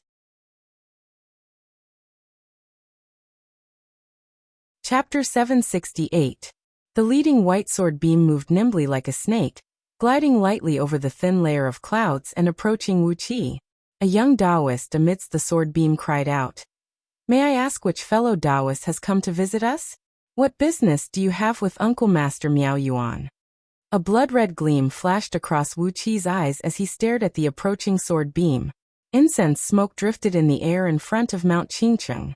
Countless believers were shuttling back and forth between the Taoist temples and monasteries. Taoists and monks, both real and fake, were selling all kinds of talismans and ornaments to pilgrims, believers, pedestrians, and tourists, while some rich people were offering generous incense money in the Great Hall. It was a scene of prosperity and peace. But behind Mount Qingcheng, a faint killing intent lingered between heaven and earth. Wu Qi's killing intent had enveloped the entire back of the mountain. Narrowing his eyes at the dozens of incoming sword beams, he sighed and said in a low voice, "I'm here to kill, not to make friends with you. I've found you, Taoist Miao Yuan." With a casual wave, the blood centipede sword turned into numerous blood threads and fell from the sky, which transformed into a large net of light that wrapped around the dozen white sword beams. As Wu Qi's mind turned inward, the sword beams shattered, and the Taoists in the sword beams let out cries of horror and despair. Countless pieces of flesh and bones, no more than an inch in circumference, sprayed out along with a great deal of blood. The Taoist souls were torn to pieces by the blood centipede sword. "Why don't you come out and see me, Taoist Miao Yuan? Haha, you actually have an immortal talisman bestowed by an immortal? An immortal talisman that can trace back time? You are really lucky." Wu Qi laughed in a deep voice. His laughter was not loud, but it easily spread through all the caves and blessed lands in the back of the mountain, as well as all the Taoist temples hidden in the rocks, streams, and valleys. A deep bell chime rang out, and from the peaks of many peaks in the back mountain of Qingqing, plumes of clouds rose high into the sky, transforming into a dense cloud barrier that enveloped the entire back mountain in the blink of an eye. Colorful Buddha light and immortal light were swirling above the cloud barrier. On the cliffs of the front mountain of Qing City, countless tourists were exclaiming at the same time. They took out all kinds of cameras and other things to take pictures of the rare scene. They had no idea of the terrible killing intent hidden in the magnificent scene, or the great danger lurking behind the light. Wu Qi floated in midair, not moving at all, allowing the mountain guarding formation at the back of Qingqing Mountain to pull him in. Spirit light flowed ceaselessly in the depths of the white clouds. The clouds around Wu Qi tumbled and rolled, dragging him into the most powerful formation gate of the defensive formation in the back mountain of Qing City. White clouds coiled around the mountain, and only a dozen lofty peaks could be vaguely seen. Each peak was filled with Taoists in green robes and monks in yellow or red kasayas. Obviously, the Taoists in the back mountain of Qing City made up the majority. Among every 10 Taoists, there was only one Taoist. After all, Qing City was a holy land for Taoist League, and most of the cultivators living in seclusion in the back mountain were Taoists. The cloud that blotted the sky condensed into several dozens of huge cloud flags around Wu Qi. When the flags fluttered, a tremendous force came out of them, restraining Wu Qi's body, while a large sheet of spirit light transformed into countless flying swords, wheeling and wheeling around him. The flying swords formed from these spiritual lights were extremely cold and sharp, and they were no different from treasured swords forged from metal. Apart from the flags and the flying swords that could take lives, there was also a large patch of dark clouds hovering above Wu Qi's head, in which bolts of lightning could be vaguely seen gathering. Beneath his feet was a large patch of red cloud, from which blazing flames shot into the sky. The red flame contained wisps of poison, which was the poisonous flame of the earth drawn from the depths of an underground cave. Wu Qi nodded his head inwardly, thinking that this was a pretty good formation.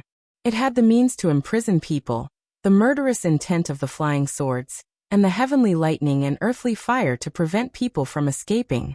If there was a powerful magical artifact guarding the eye of the formation, no heaven immortal below the 30th tier would be able to escape, and even if a mid-tier heaven immortal could break it, it would take him some effort. However, in front of Wu Qi, who was an expert in all kinds of formations, the defensive formation in the back mountain of Qing City was really not strong enough. His divine sense swept across the vast back mountain of Qing City, locking onto all the Taoists and monks, as well as the cultivators who were cultivating in seclusion in the cave abodes and secret caves. Wu Qi did not want to waste time talking to these cultivators. The blood centipede sword had already transformed into countless blood threads and shot out into the air. Each of the blood threads was several miles long and more than 100 times thinner than a strand of hair. The blood threads leaped up and down like the wind, easily tearing through cloud flags, flying swords, and even mountains in their path. The cultivators who were looking at Wu Qi from the mountains near and far were horrified. One by one, they summoned their flying swords and magical artifacts to meet the blood threads pressing down on them. But the blood centipede sword was an innate spirit artifact, and it was extremely powerful. How could these acquired magical artifacts resist it? The flying swords and magical artifacts were shattered, and the bodies and souls of the monks and Taoists were shattered as well. These cultivators from the back mountain of Qing City only had 3 to 5 inferior-grade magical artifacts, so they were no match for the Blood Centipede sword. From the moment Wu Qi threw out the Blood Centipede sword to the moment he killed all the cultivators around him, it had taken him no more than a deep breath. The strongest among the thousands of cultivators were peak-level nascent soul cultivators, and the weakest were only at the early stage of the Khanate realm. They had thought they would be able to see a good show of exorcism, but little did they expect that Wu Qi the fiend would easily send them all to their souls. A furious roar came from the mountainside of a distant mountain. Namo Amitba! How dare you, evil creature! Wu Qi laughed and cried out in a deep voice. Namo Amitba? Which Buddha is that? Amitba? He, is that one of the incarnations of Lord Buddha in the mortal world? As he roared, Wu Qi pointed a finger out. Countless blood threads merged into one, transforming into a blood-red centipede that was several miles long and covered in bright scales. Then it shot toward the mountain. With a flash of blood, the mountain was torn to pieces by the centipede's sharp claws and fangs. 3 red-robed old monks, who had just transformed into a beam of Buddhist light and flew up from the mountainside with their relics on top of their heads, howled miserably. Their bodies were devoured by the centipede, and the relics on top of their heads were about to fly away, but they were also smashed to pieces by a few beams of blood. Their flesh and energy essence were forcibly absorbed by the blood centipede sword, turning into tiny specks of dust that drifted down from the sky. Cries of alarm came from the distant horizon. In that direction were 7 old Taoists in lavender Taoist robes, whom Wu Qi had long since locked onto with his divine sense. Like the 3 old monks who had flown out, these 7 old Taoists were all in the realm of nascent divinity. In a mortal world like Earth, which was specially used to raise humans, the realm of nascent divinity was already the strongest cultivation base a cultivator could possess. These cultivators who were taken to the Tao League and the Buddhist League were all very talented, or perhaps they were devout believers in their previous lives. That was why they had the fortune to set foot on the path of cultivation in this life. When they cultivated to the peak stage of the nascent divinity realm, they would face their first heavenly tribulation as heaven immortals. Once they successfully passed the tribulation, they would leave the mortal world and ascend to the celestial court, or the pure land of the Buddhist League. This kind of ascension was the kind of ascension that the people in the mortal world were familiar with. All the cultivators who had transcended the heavenly tribulation would be forcibly taken to the celestial court, or the pure land of the Buddhist League, where they would become the immortal officials of the celestial court and the guardians of the Buddhist League. The itinerant cultivators in the outer heavenly realm still had a choice. They could choose whether to serve the celestial court or the Buddhist League, but the cultivators in the mortal world did not even have the chance to choose. They had to become low-grade existences under the command of the celestial court or the Buddhist League. Wu Qi snorted coldly and pointed a finger out. The blood centipede sword turned into a blood-red beam and shot whistling through the air, slashing toward the 7 old Taoists. The 7 old Taoists snorted coldly in unison. With a wave of their hands, a dozen dazzling magical treasures flew up and flew toward the blood centipede sword. The grade of these magical treasures was very good. 90% of them were upper-grade magical treasures, and 3 of them were lower-grade spirit artifacts. But the blood centipede sword was an innate spirit artifact that surpassed gold immortal artifacts and could fight against primordial artifacts. With a gentle twist of the blood-red beam, the dozen magical treasures were crushed to pieces. With a thought in Wu Qi's mind, the blood-red beam circled around the 7 old Taoists and cut their fleshly bodies in 2. The 7 old Taoists cried out in pain as their foreheads exploded, and their bloody nascent divinities were about to flee with mystic arts. But when facing Wu Qi, a gold immortal, these nascent divinity cultivators were like paralyzed toddlers trying to escape from a black hole. It was simply impossible. Wu Qi clenched his fist, and the void suddenly closed inwardly. A tremendous pressure came crashing down, and the old Taoists' nascent divinities were crushed to pieces by the collapsing space before they could even let out a scream. "Why aren't you coming out to see me, Taoist Miao Yin?" How long are you going to hide in that underground cave? Wu Qi's soft cry turned into a thunderclap and exploded in the ears of Taoist Miao Yun, who was hiding under a mountain. The deafening sound shook him so much that blood spurted out of his 7 orifices, and he shrieked miserably. At the same time, the mountain above him exploded into countless pieces of rubble that sprayed in all directions, revealing the underground cave where Taoist Miao Yun had been cultivating in seclusion. Clutching his ears with both hands, Taoist Miao Yun fell to the ground and twitched. Suddenly, a spirit talisman floated up from his body. The talisman, stained with his blood, flickered and burned in the wind, then turned into a jade rui scepter, and flew straight up into the sky, disappearing in the blink of an eye. Before Wu Qi could react, lightning flashed and thunder rumbled in the sky, and a colorful aurora suddenly appeared over Mount Green City. The aurora, which could only appear in the polar regions, had actually appeared over Mount Green City. Countless tourists in the front of the mountain burst into loud cheers.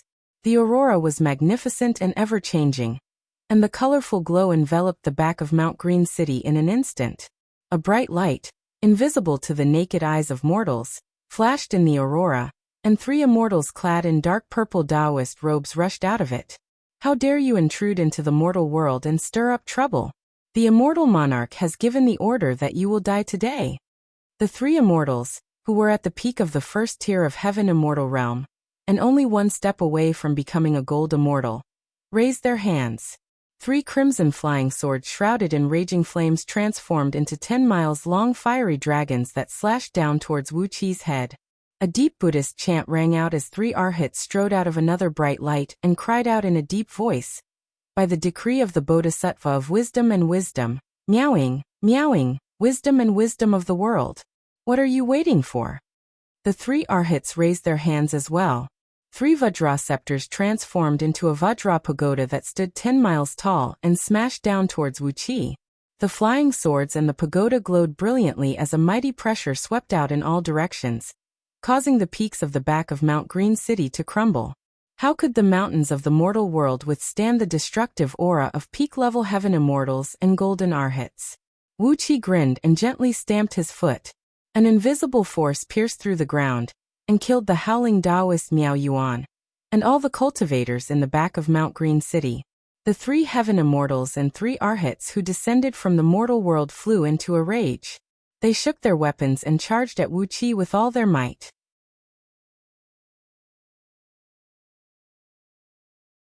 Chapter 769. 3 peak-level heaven immortals. 3 peak-level arhats. 3 flaming flying swords. 3 golden pagodas. A golden light towered into the sky.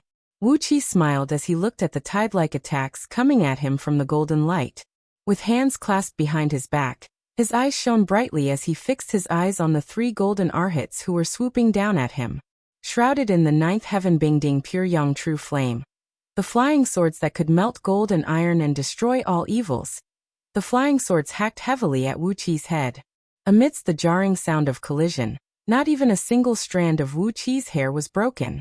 On the contrary, fist-sized nicks were left on the 3 flying swords by his head, and cracks as dense as spider webs covered the dazzling bodies of the swords.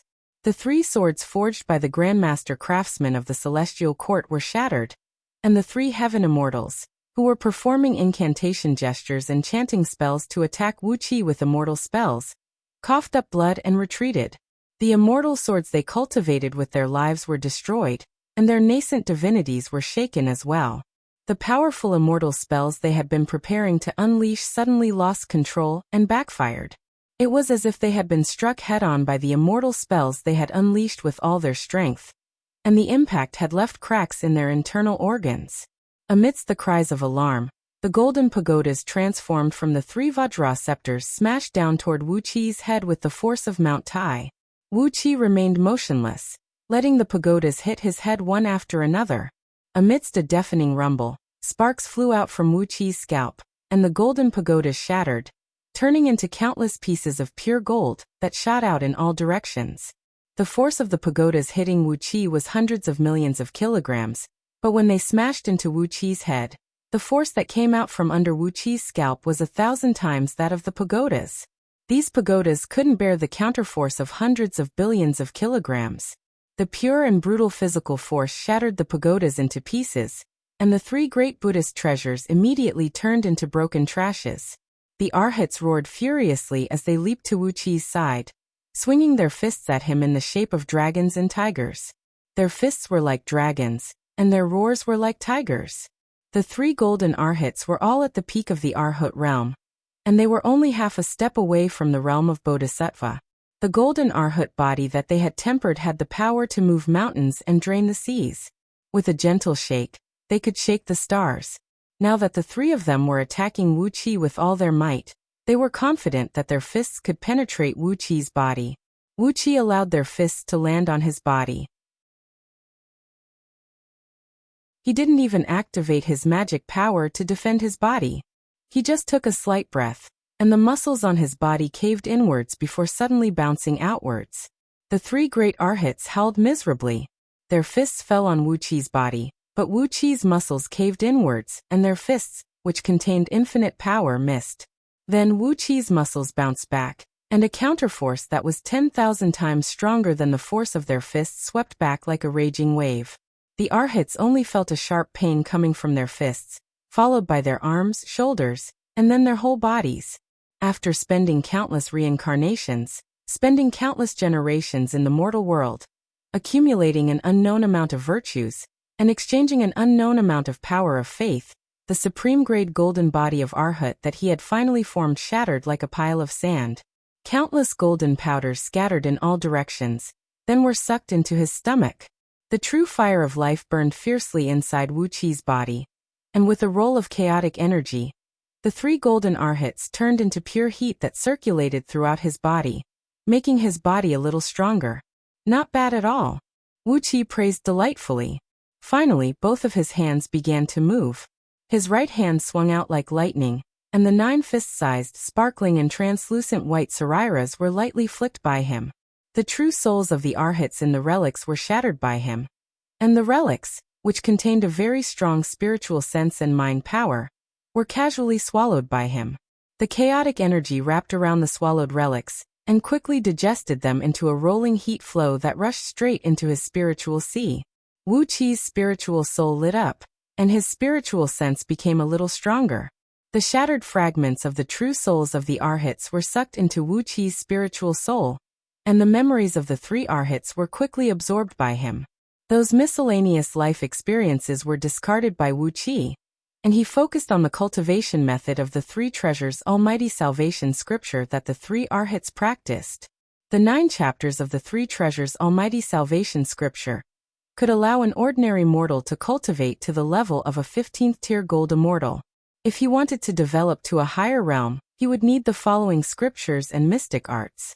The inheritance these three arhats received was not complete, but they were only top-level arhats now, and had not yet stepped into the realm of gold immortals. Yet, they already had the mystic arts that could allow them to cultivate to the level of a 15th tier gold immortal. After defeating the three great arhats with ease, Wuqi grinned at the heaven immortals in the distance, their faces pale. "Since you're here, don't leave." With a wild laugh, a strong gust of wind behind Wuqi quickly condensed into a green hurricane. Activating the wind-controlling technique of the Song of Gale, the gust of wind transformed into 3 palm-sized green wind blades that whistled toward the chests of the 3 heaven immortals. The Song of Gale came from the inheritance of Reverend Gale, an almighty expert who cultivated to the realm of primordial with his own strength. So, how could the cultivation technique he inherited be trivial? The peak-level heaven immortals could not fight back against the wind blades unleashed by Wuqi. They could only watch helplessly as the wind blades came right in front of them, and 3 golden arrows of blood shot up into the sky. Wuqi had killed the heaven immortals with just 1 strike. Like a bolt of lightning, Wuqi plunged into the bodies of the heaven immortals, whose glabella was split open. Then he ripped off the storage rings on their fingers and used his divine sense to forcibly break the defensive restrictive spells on the rings. "Poor bastards," cursed Wuqi in exasperation. When he saw that the flying swords unleashed by the 3 heaven immortals were very powerful, and of the grade of a top-grade heaven immortal artifact, Wuqi thought the 3 heaven immortals must be very rich. To his surprise, their storage rings were empty, with only a few dozen mid-grade immortal stones and a few bottles of life-saving immortal pills. There was not even a single upper-grade immortal stone. Instead, there was a golden scroll in each of their rings, on which were promissory notes written by the 3 poor heaven immortals. Wuxia did not know whether to laugh or cry when he read the promissory notes with his divine sense. It turned out that in order to craft the 3 mighty immortal swords, the 3 of them had pooled together all their belongings, but they still did not have enough materials. Therefore, they had borrowed a lot of materials from the heaven's master blacksmith, Ganjiang, to craft the swords. Ganjiang? Ganjiang is actually a master blacksmith of the celestial court? Wuxia raised his eyebrows and laughed in a low voice. Well, you're out of luck for lending money to these 3 poor bastards, and so am I. You can't get back at me for this. With a wry smile, Wuxia put away the 3 immortal artifact-grade storage rings and crushed the promissory notes into pieces. Only now did he realize that the immortals of the celestial court could only use the various immortal artifacts provided by the celestial court. If they wanted powerful immortal swords, they would have to spend a huge amount of materials to customize them from the master blacksmith of the celestial court. It showed that the celestial court was not a paradise. At least, there were some poor bastards in the celestial court who owed huge debts. Grinning coldly, Wuxia glanced at the back mountain of Green City, which had been turned into a pile of rubble by his brief battle with the heaven immortals and arhats. Shaking his head indifferently, he spun, transformed into a wisp of white smoke, and flew toward the Arctic. He had killed Taoist Miao Yin, Shangguanyi, and all the cultivators of Green City behind him, and wiped out all his old friends in the underhand sect. He no longer had anything to do with Earth. It was time for him to return to Pangu continent and focus on his own plans. The past was over. Now his friends, his lover, and everything he had were all on Pangu continent. That was his foundation. Taoist Miao Yin, who was once so powerful that even Wuxia and others could not resist him, was now crushed to death by Wuxia like an ant. Looking back on his encounters over the years, Wuxia felt that life was like a dream, and it was really incredible. It was a gold immortal fruit that could not be attained by a proper cultivator even after spending several eons, yet it had fallen into his hands so easily. The fate of the heaven and earth was ever-changing, and it was truly terrifying and lamentable. As he sighed with emotion, Wuxia felt that his heart was extraordinarily clear and bright. His state of mind, which was a little erratic, had become as bright as a Vajra relic, and had become extremely hard. No external object could ever shake his state of mind. Flying under the blue sky and white clouds, over the blue sea, with the wind whistling past his ears, Wuxia felt refreshed and calm. He had never been in such a good state. He flew slowly approaching the Arctic Circle. The teleportation formation he had used to come here was at the South Pole, but Wuxia did not plan to use it. It was his instinct, and an excellent thief would never use the same route.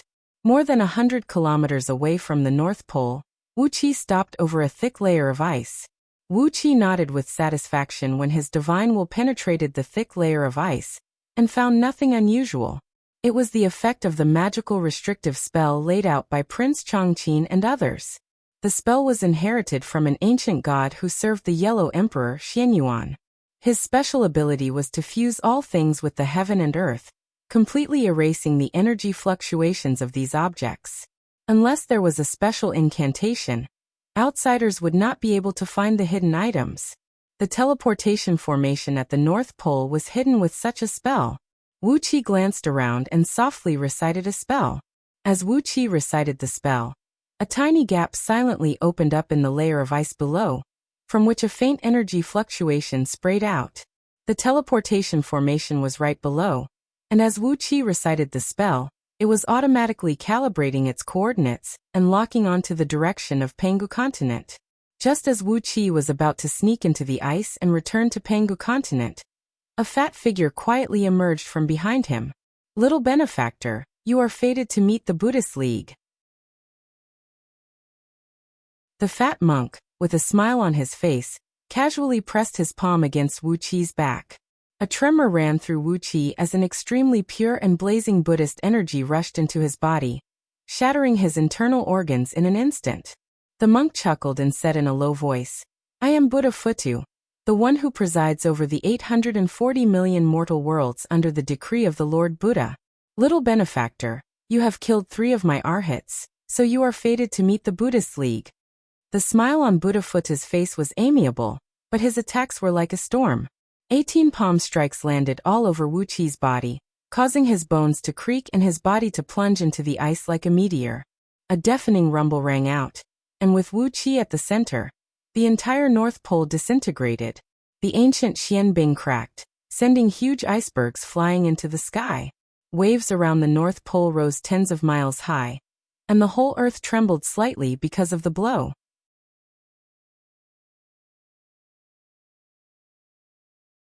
Chapter 770. All his internal organs had ruptured, but he did not suffer too much pain. When Wuqi was smashed into the ice, he had spread out the chaotic energy in his body. His internal organs had turned into a vast and pure chaotic energy that circulated through his body. At the same time, the bloodline of the divine beast, the ancient Blackwater true ape, was stimulated, and his body was quickly transforming into that of a true ape. His internal organs, muscles, bones, and even blood vessels and meridians were rapidly transformed. All the structures in his body were turned into chaotic energy, and then reformed into body tissues that were completely different from those of a human body. The divine beast transformation of the 7 foundation elevating technique had given him an incredible tolerance to all kinds of injuries. As long as the chaotic energy in his body was not depleted, and as long as he could still exercise the mystic art, any injury would be healed by the subsequent transformation. As long as he exercised the divine ability, the collapsed iceberg submerged Wuqi's body, which had suddenly grown to hundreds of feet tall. Seawater rose into the sky and splashed onto Wuqi's huge, black ape body, and an endless power came from the seawater. The ancient Blackwater true ape, like the legendary water god Gonggong, was a divine beast born from the first wisp of innate true water aura. It was born with the innate divine ability to control all the water energy in the world, and was said to be a fearsome divine beast that could never be defeated as long as there was a water source nearby. But this was the North Pole of the Earth. Beneath the thick ice was endless seawater. An enormous amount of water element energy rushed into Wuqi's body while cheering. Underneath the several tens of feet long and thick black hair, his sturdy muscles were bulging. Every single muscle was roaring like a raging dragon, and the muscle fibers were twitching violently, producing loud noises that sounded like the explosion of a cannonball.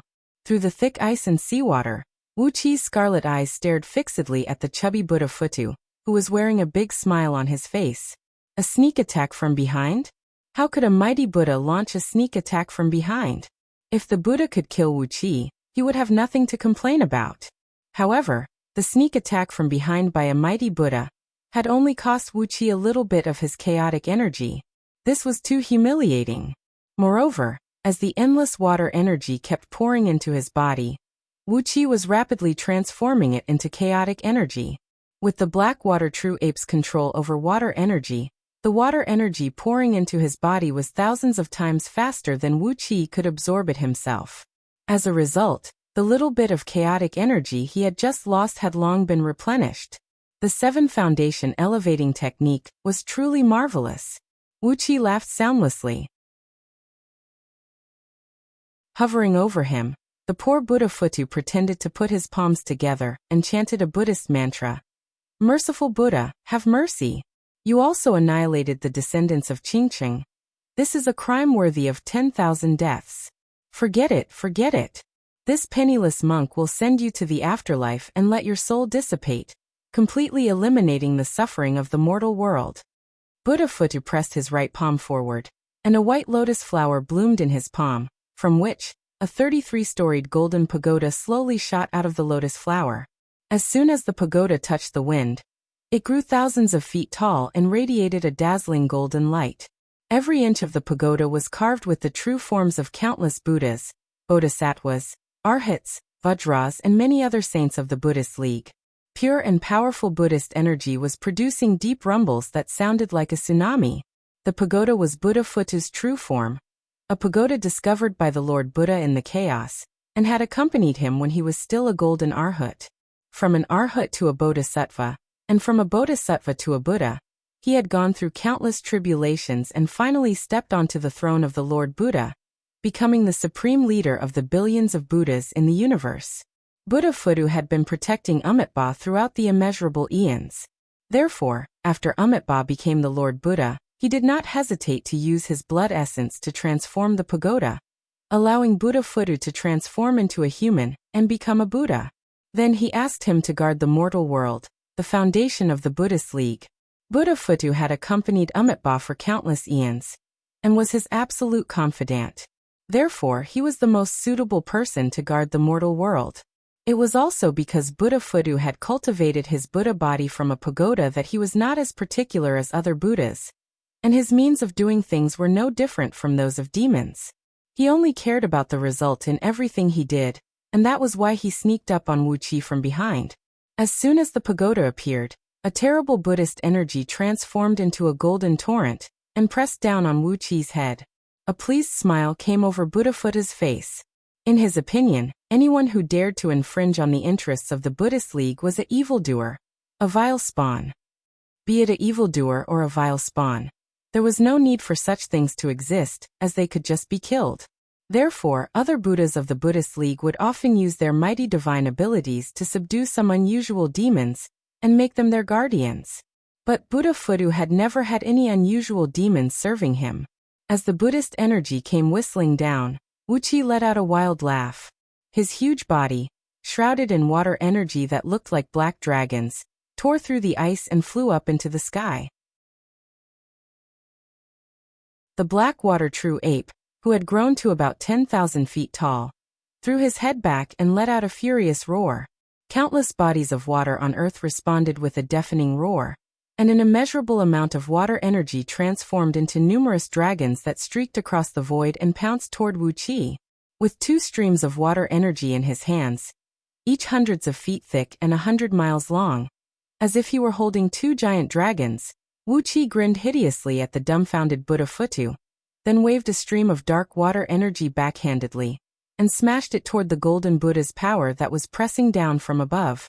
A deafening boom rang out, and the purest innate water energy held the golden Buddha's power firmly in midair. No matter how hard Buddha-Phutu exercised his divine abilities and mystic arts, and the golden torrent kept tearing through the black water vapor, the water element was soft. No matter how many layers of water vapor were destroyed, there was still an endless supply of water vapor, so Wuxia was not afraid of Buddha-Phutu's war of attrition. Then Wuxia waved his other hand, and the 100-mile-long black dragon let out a deafening roar of rolling waves. Amidst the roar, a dark shadow flashed past, and Wuxia's heavy blow landed on Buddha-Phutu's chest. A deafening rumble rang out.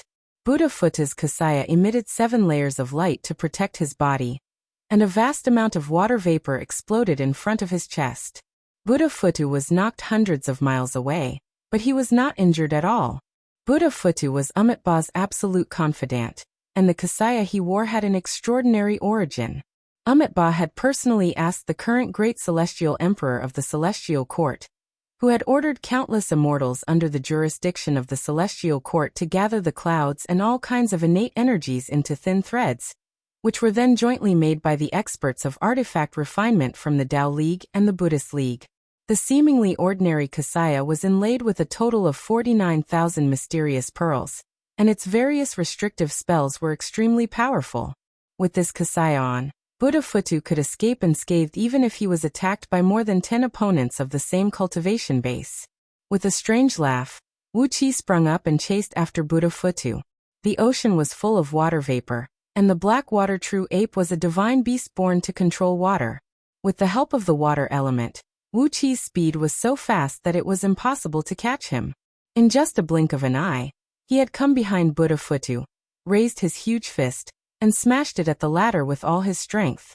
It was a well-known fact to all cultivators under the heaven that dragons had strong fleshly bodies. However, in this world, there were many divine beasts that possessed innate divine powers that were several times stronger than the dragon race. For example, the Blackwater True Ape was one such innate divine beast. An adult Blackwater True Ape could easily suppress a true dragon that had a higher cultivation base than itself with brute force. For the Blackwater True Ape, The so-called divine abilities of shifting the stars were as easy as eating and breathing.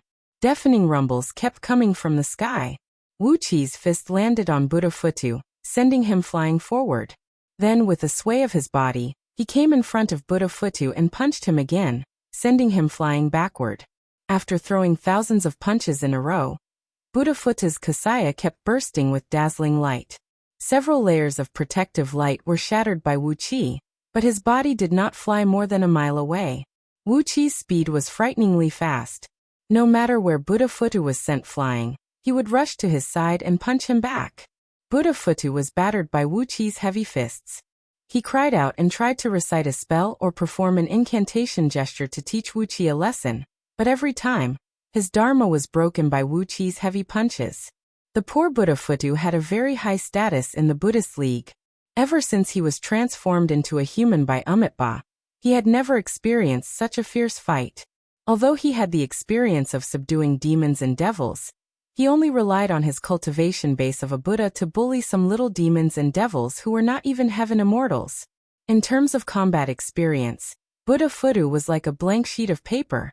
So, he was so flustered by Wuqi's random punches that his mind went blank, and he even forgot how to fight back. He even forgot that his true form was a pagoda. If he had remembered this and summoned his true form, with the pagoda's incredible defense, how could Wuqi get close to him? The aggrieved Buddhafutu was beaten by Wuqi for a full quarter of an hour, until he was dizzy and forgot where he was. Fortunately, the kasaya he was wearing had an amazing defense. No matter how many punches Wuqi threw at him with all his might, none of them could touch his skin. Just as Buddhafutu was hesitating whether to ask his master, Amitabha, for help, Wuqi opened his mouth and spat out the natural phenomena medallion. A gust of wind mixed with countless heavenly thunders and earthly fires roared out of the small jade medallion, sweeping Buddhafutu into it in a flash. Terrible explosions kept ringing out.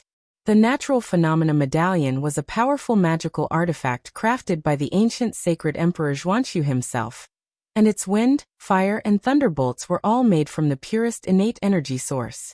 As soon as the gust of wind, heavenly thunders, and earthly fires hit the kasaya, 6 of the 7 layers of light on it were shattered.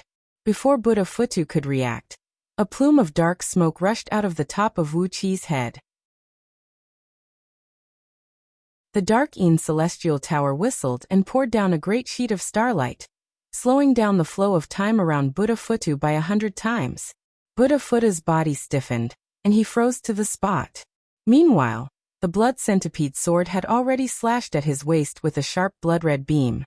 With a crisp crack, the last layer of light on Buddhafutu's kasaya shattered, and the blood centipede sword tore through his body and cut him in half. Amidst a miserable howl, Buddhafutu's upper body transformed into a beam of golden light and flew back into the pagoda. Wuqi threw his head back and roared, then opened his mouth and swallowed the lower half of his body, which had turned into golden liquid. The pagoda flew whistling into the void and disappeared, while Wuqi hurriedly flashed into the teleportation formation under the North Pole. The formation flickered with a bright light, and in the blink of an eye, Wuqi vanished without a trace.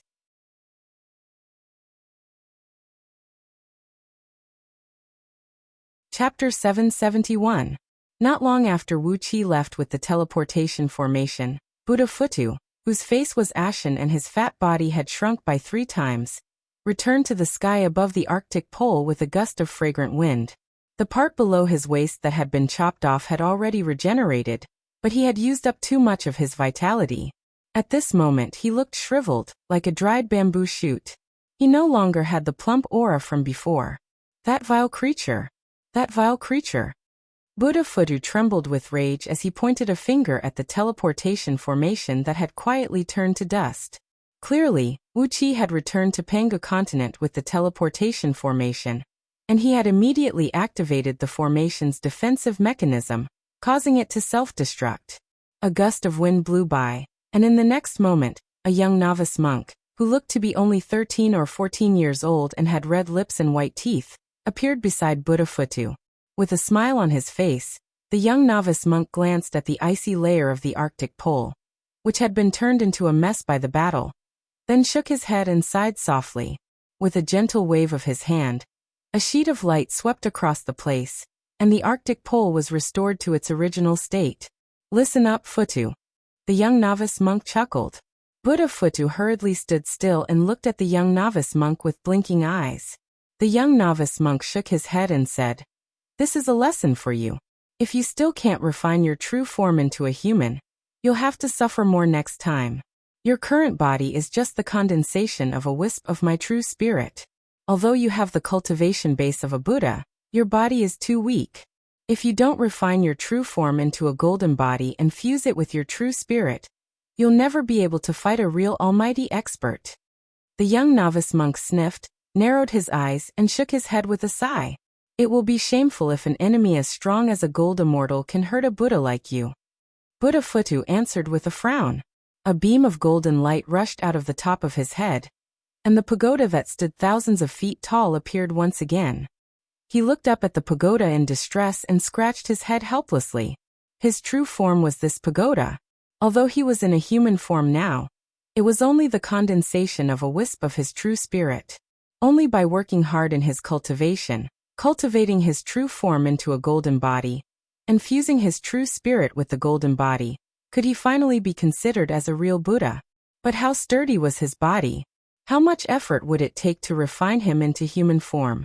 It had been several eons since Buddha Futu was enlightened by Amitabha, but even after he had spent so many eons refining his true form, the pagoda was still a pagoda, and there was no sign of it transforming into a human form. Glaring at Buddha Futu, who was wearing a bitter face, the little monk gently pressed his palm on the top of his head. A beam of faint golden light with a strange aroma was injected into Buddha Futu's body, causing his shriveled body to inflate like a balloon. In the blink of an eye, he had returned to his fair, chubby appearance. The essence chi that had been cut in half by Wuxia had completely recovered, and was even stronger than before. Buddha Futu put his palms together and bowed respectfully to Xiao Sha. "Thank you, revered one." This handsome and seemingly harmless little monk was none other than the current leader of the Buddhist League, the spiritual sustenance of millions of Buddhas, the most powerful almighty expert in the Buddhist League, Lord Buddha Amitabha. Narrowing his eyes, Amitabha said in a deep voice, "All right, let's call it a day. Since things have come to this, we must act according to our plan. Even if someone intervenes, what can they change?" With a cold snort, Amitabha turned into a breeze and faded away, leaving only a faint voice echoing in the air. "Focus on carving your foundation, Futu. This is the foundation of your Tao. In this mortal world, if there are people who like to cause trouble, just let them do it. This is the general trend, and there's no need to pay attention to these trivial matters. Once this is done, the glory of the Buddhist League is right in front of us, and we'll settle everything with them one by one." Amitabha's voice faded away in the air, leaving behind only a sigh that seemed to be filled with hesitation, and even a hint of panic. But no one heard the sigh, and even if they did, they would not believe what they heard. Was Amitabha hesitating? Was Amitabha panicking? How was that possible? What could make him hesitate? What could cause him to panic? Buddha Futu cackled. He glanced around, then locked his hands into a Buddhist incantation gesture, and cried out in a deep voice, "Forget!" A beam of golden light swept across the earth, erasing all the memories and records related to the battle just now. The memories of all the people in this mortal world were wiped clean by Buddha Futu, and all living beings continued to develop according to the will of the immortals and Buddhas. Not to mention what Amitabha and Buddha Futu had done on earth. After rushing into the teleportation formation, Wuxia quickly transformed into a stream of light and sped toward Pangu continent. A beam of silver-green starlight flickered rapidly on his body. It was a beam of light left on him by the mirror of Kunlun, which had increased his speed by countless times. The long journey to Pangu continent, which should have taken him a very long time, had taken him less than a breath of time. The pressure around him lightened abruptly, and in the next moment, Wuxia appeared in a valley covered with green grass on Pangu continent. Without bothering to look at the surrounding scenery, he hurriedly pressed his palm on the teleportation formation, activating the self-destruction restriction of the teleportation formation. The teleportation formation on the North Pole immediately self-destructed. This was what Prince Changqin had specifically told him. If anyone found out he was using a teleportation formation, he must destroy it immediately. Wuqi could understand the key to this. You had a very strict control over Panga continent. If ordinary immortals wanted to enter Panga continent, they had to go through the immortal passes jointly set up by Diyu and the Celestial Court, and could only stay on Pangu continent briefly after going through a strict inspection. However, the teleportation formation constructed by Prince Changqin and the others could bypass the supervision of the immortal passes. It would not be a good thing if any of them were to be controlled by the immortals. As soon as the formation was destroyed, Wuqi suddenly felt a great heat flow erupting out of his body.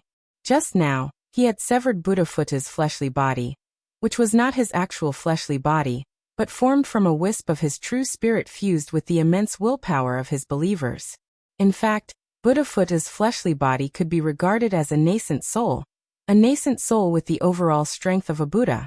Therefore, when Wuqi devoured half of Buddha's body, there was no flesh and blood essence in it, only an enormous stream of pure willpower, which contained a great deal of Buddha's memories. The time Wuqi spent in the teleportation formation was so short that the willpower he had devoured did not have the time to explode.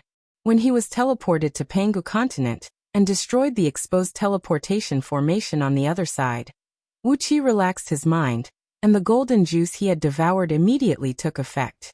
The willpower of the Buddhist League, which was enough to burst Wuqi's body, surged violently inside him.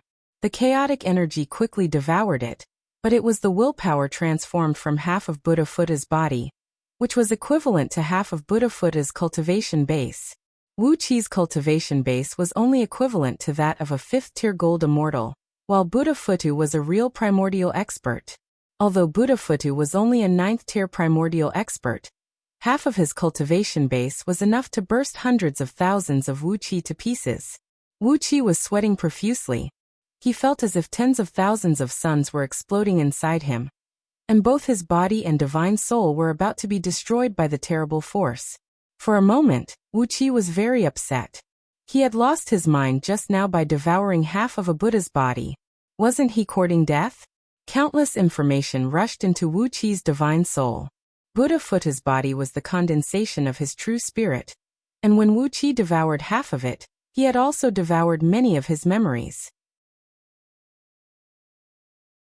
Among the information that rushed into Wuqi's divine soul were all the techniques of the 33 Boundless Heavens Buddha's expiation scripture cultivated by Buddha himself, and all the essences of the Great Light Indestructible Amitabha treasure scripture cultivated by Lord Buddha Amitabha. Wuqi felt as if a huge pie had smashed onto his head. Buddha's cultivation technique was of no use to Wuqi unless he had a pagoda of his own. But Amitabha's Great Light Indestructible Amitabha treasure scripture was a supreme mystic art of the Buddhist League. Apart from Amitabha himself, only Buddha who had followed him for countless eons, knew all the techniques of this mystic art. Even Amitabha's many disciples, including many Buddhas and Bodhisattvas, only practiced the various divine abilities of the Buddhist League derived from the Great Light Indestructible Amitabha treasure scripture. Compared to the mystic art cultivated by Amitabha himself, it was like a drop of water in the ocean. Now that Wuqi's body was in danger of exploding, he could not care less about anything else, and whether there would be any bad consequences after practicing Amitabha's cultivation technique. He took a deep breath and immediately sent the chaotic energy in his body into his interstitial world, leaving only his empty body behind. His enormous divine will guided a wisp of raging Buddhist willpower into his forehead, and Wuqi sat cross-legged in the remote valley surrounded by green grass, and began to practice Amitabha's special cultivation technique with all his might. A faint ringing of a bell came from Wuqi's heart. In an instant, Wuqi's skin turned pale golden, and a tiny wisp of white light began to flicker between his brows. The enormous divine will in his divine soul was quickly transformed into the willpower of the Buddhist League. Wuqi began to recite the mantra of the Buddhist League, circulating his cultivation technique again and again according to the Great Light Indestructible Amitabha treasure scripture. It truly deserved to be called Amitabha's special divine ability. When Wuqi began to practice this cultivation technique, the enormous willpower, which was completely out of his control, immediately turned into an obedient little lamb. It flowed through Wuqi's body according to his will, and at last, all the willpower was sucked into his forehead. Deep and powerful ringing of a bell kept ringing out from Wuqi's heart, sounding like the evening drum and morning bell, emanating a profound and thought-provoking aura. The golden hue on Wuqi's skin grew brighter and brighter, then gradually turned obscure, and finally turned into an ancient and heavy dark golden color. As Wuqi chanted the name of Buddha, 3 extra faces suddenly grew out of his head, facing east, south, west, and north. His body was shrouded in a faint golden light, and then 6 more arms poked out of his body. With 4 faces and 8 arms, his aura was solid and round like an indestructible Umitba pearl. His energy essence was completely restrained inside his body. About 1/10,000th of the enormous willpower from Buddha Futu had been digested by Wuqi, which had directly elevated Wuqi's magic power, cultivation base, and fleshly body to the level of a second-tier gold immortal. Once Wuqi had fully absorbed the enormous willpower hidden between his brows, he would be standing on the threshold of the realm of primordial. Coupled with the skeleton of the ancient immortal that was gradually digesting and absorbing in his body, Wuqi's overall strength would certainly undergo a tremendous change if he was given a little time. On top of that, he had also formed the golden body of the Buddhist League, and the Dharma idol with 4 faces and 8 arms contained endless magical effects. Even Wuqi needed time to study its various mysteries. Taking a deep breath and dismissing the Dharma idol, Wuqi grinned and stamped his feet. An underground energy vein surged, and he had exercised the Kwafu chasing the sun step and left quickly. In just a few leaps, he was already 10 billion miles away.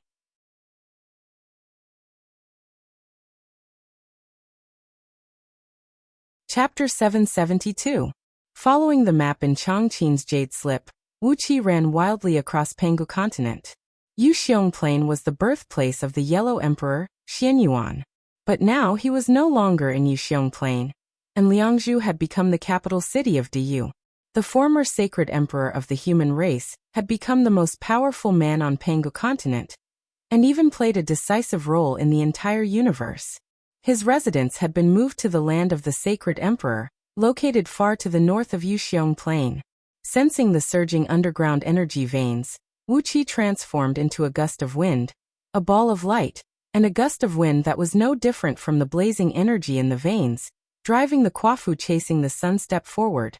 With every step he took, he covered hundreds of millions or even billions of miles, and with every pulse of the energy veins, Wuqi was sent far away.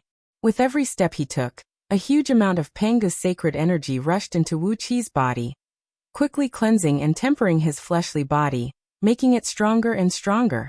Tempered by the Penghu's sacred energy, Wuqi's fleshly body grew stronger and stronger, and the temperature in his body rose higher and higher. Wrapped in chaotic energy, the remains of the ancient immortals refined by Wuqi's natal true flame were melting rapidly. Wuqi's bones were becoming stronger and stronger, and with every step he took, his overall strength was undergoing a tremendous change. Even the willpower between his brows became active because of Wuqi's rapid running. Controlled by the great light indestructible Umitba treasure scripture, it kept turning into fragrant sweets that flowed through Wuqi's body, strengthening his fleshly body, his divine sense, and everything else.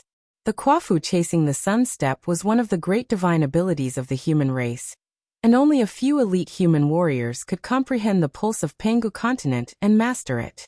Running around Penghu continent with the Kwafu chasing the sun step was the fastest way for these elite warriors to improve their cultivation base. Every step they took was equivalent to sitting in meditation and cultivating for months. Therefore, when they were free, the greatest hobby of the truly formidable warriors on Penghu continent was to roam around the continent. Feeling the pulsation of the earth veins and the strong wind blowing past his ears, he raised his head and saw that the stars in the sky had turned into extremely thin silver beams of light. Wuqi ran to his heart's content. It took him half a month to reach the vicinity of Yuxiong Plain from the deep valley, and another month to the north. At last he came to a vast mountain range. This mountain still had a primitive and wild aura. There were huge ferocious beasts and fierce birds everywhere. The poisonous insects and snakes on the ground were especially huge. There were grass snakes that were thousands of feet long, centipedes that were hundreds of feet long, mosquitoes that were the size of water tanks, and many other strange creatures. This mountain range was also the most dangerous place in the north of Du. It was called the North Ridge, and it stretched for 1 trillion miles. Beyond the North Ridge was the territory of the legendary Northern Black Emperor. The Northern Black Emperor was an almighty figure who had existed since the creation of the world. The ancient gods under his command were all ominous deities who represented plagues and disasters. Most of the most ferocious and violent mountain spirits and water monsters under the heaven were gathered under his command. The reason why the Yellow Emperor Xianyuan had finally settled his residence in the North Ridge was to keep a close watch on the Northern Black Emperor and prevent his subordinates from harassing Du. A loud rumble echoed out from the ground, and a blast of air spread out in all directions. Amidst the explosion, Wuxia appeared. Drenched in sweat, Wuxia took a few deep breaths. After running for a month and a half, his body was emitting a terrible heat that could melt even gold and iron. His skin had turned red, and blood was flowing rapidly in his veins. The sound of blood rushing through his veins was comparable to the sound of waves in the Yangtze River. After looking at the mountain range that stretched for 1 trillion miles, Wuxia took out the jade slip given to him by Prince Chongqing, which recorded the exact location of the land of Sacred Emperor, and crushed it. A beam of light shot out of the jade slip and transformed into a jade-colored portal in front of Wuxia. He strode into the portal, and the scenery around him changed. In just a flash, he was teleported to the depths of the North Ridge. The entire area within 1 trillion miles of the North Ridge was sealed off by the Yellow Emperor Xuanyuan's restrictive magic. As long as one cast the corresponding magic near the North Ridge, he would be teleported to the vicinity of the land of Sacred Emperor. Otherwise, even if Wuxia had the exact coordinates of the land of Sacred Emperor, it would take him more than half a year just to cross the North Ridge, which was still a barren landscape. Prince Chongqing had specifically instructed him to come to the land of Sacred Emperor first and ask for an audience with the Yellow Emperor, instead of delivering a letter to Yuxiong Plain. The information must be sent to the Yellow Emperor first, and only then could it be sent to the human emperor. Wuxia had no idea what Prince Chongqing was thinking. Perhaps this was simply some kind of tradition? Twitching his lips, Wuxia cast away the strange thoughts in his mind. In any case, there were too many messy traditions in Du, and there were all kinds of strange things that he could not do. Standing on a towering mountain peak, Wuxia gazed into the distance. 1,000 miles ahead of him was the land of Sacred Emperor. It was a cone-shaped mountain that stood 1 million miles tall and nearly 100 million miles in circumference at its foot. Later, it was cut in half by a mighty deity who served the Yellow Emperor Xianyuan with a battle axe, and the cone-shaped mountain became a round platform. Hundreds of millions of humans lived on the flat mountaintop. After being transformed by the divine abilities of many almighty experts, the plain on the mountaintop had become fertile with water and grass. Wuxia gazed into the distance at the land of Sacred Emperor, where the common people were herding livestock and farming in the boundless fertile land.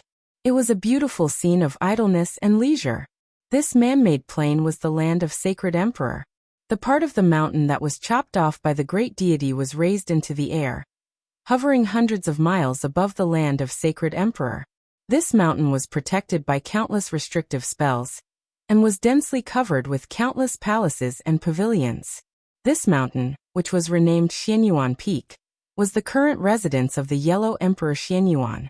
According to Prince Chongqing, Xianyuan Peak had been refined into a very powerful magical artifact, capable of severely wounding a primordial immortal with a single strike. It was one of the trump cards that the Yellow Emperor Xianyuan used to deter the Northern Black Emperor. Over the course of countless eons, many of the Northern Black Emperor's subordinates who tried to sneak into Du and stir up trouble had suffered greatly at the foot of this Xianyuan Peak. As Wuxia was gazing at the scenery in the land of Sacred Emperor, a long cloud suddenly emerged over it. 12 four-wheeled chariots forged from bronze, pulled by heavenly horses with wings on their backs, were approaching at top speed, accompanied by rumbling thunderclaps. Every single bronze chariot was extremely huge, and every piece of equipment on it was extremely heavy. They gave off a ferocious and barbaric aura. The heavily armored warriors standing on the bronze chariots all had ferocious faces and fierce gazes. They looked like a group of murderous butchers who had been imprisoned for countless years.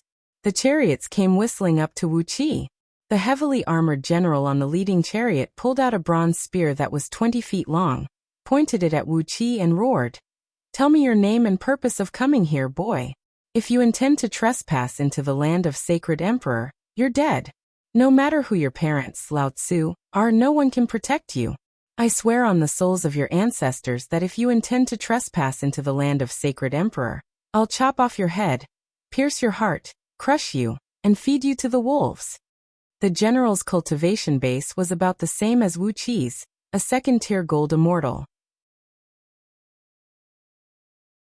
In Diyu's terms, he was a peak-level 8-star cultivator of the second Penga heaven, close to the level of 9 stars. If he were in Liangzhu, he would already be qualified to be a general, but in the land of Sacred Emperor, he was just the leader of a patrol team.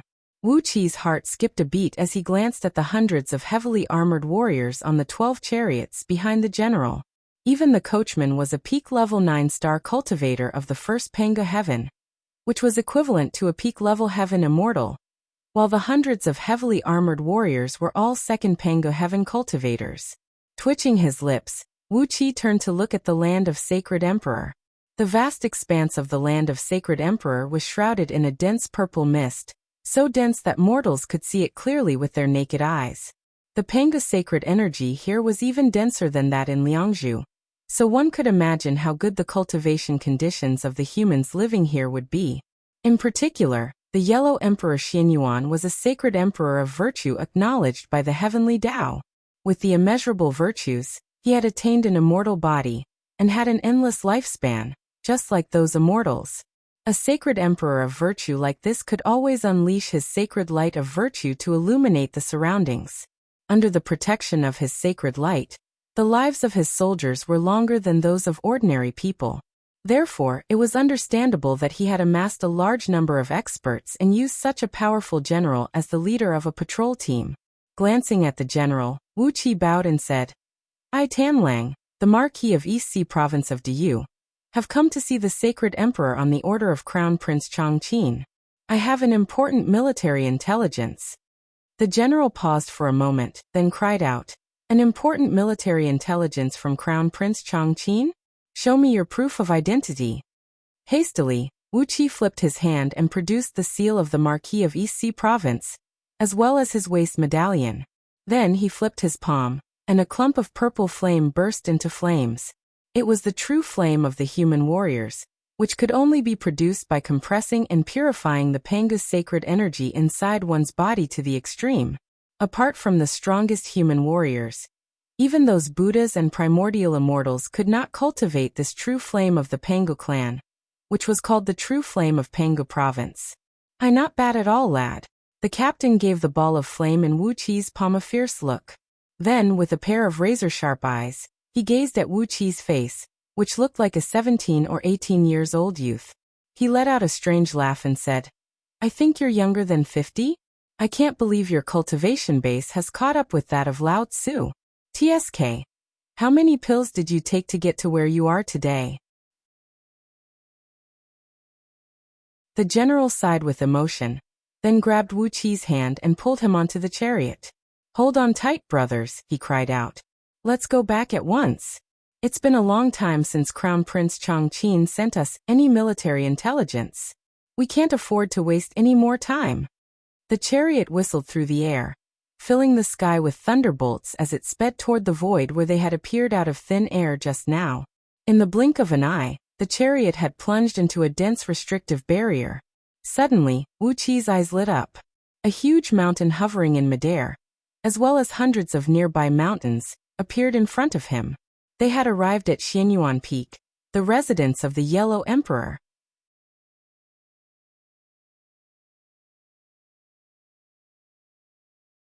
Chapter 773. While Wuqia was running around Penga continent, the internal strife of the Yu clan in Zhong province was in full swing. On the day when Princess Zhonglu came to visit, Yu Miao and Yu Miao had a sudden conflict, and the Yu clan was officially divided. As the current clan master of the Yu clan in Zhong province, Yu Miao undoubtedly had a great advantage. On the spot, he ordered the Yu clan's private army to besiege Yu Miao and his companions.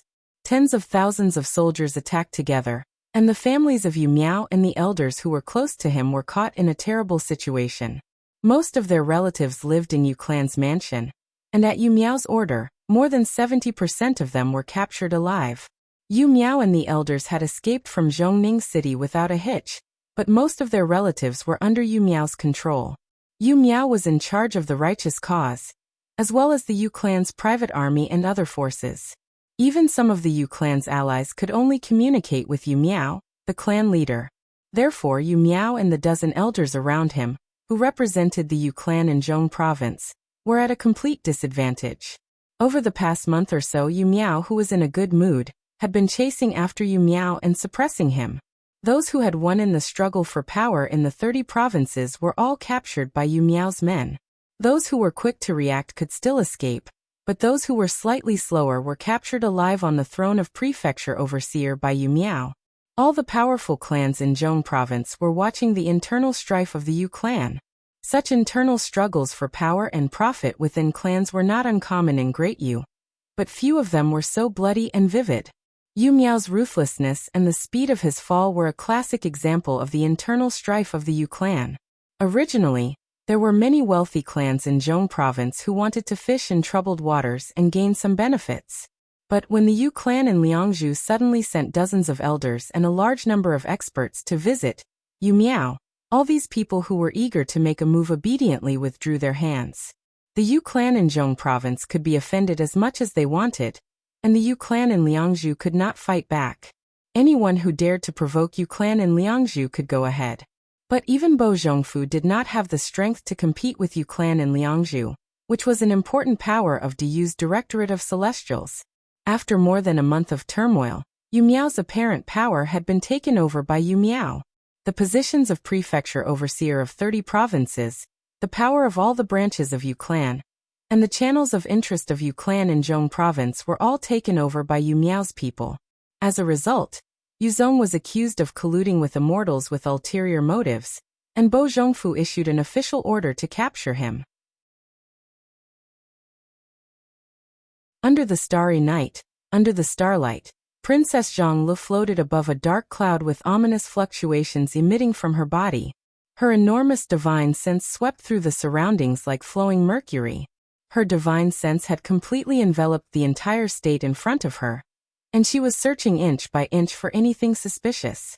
A dozen generals with the cultivation bases of the 5 and 6 stars realm of the second Panga heaven were quietly guarding Princess Zhonglu in 3 serpent flying ships with thousands of soldiers. These generals and soldiers were the trusted men sent by Gao, King Yufeng. When King Yufeng heard that Wuxia was ambushed and dragged into the void, he flew into a rage.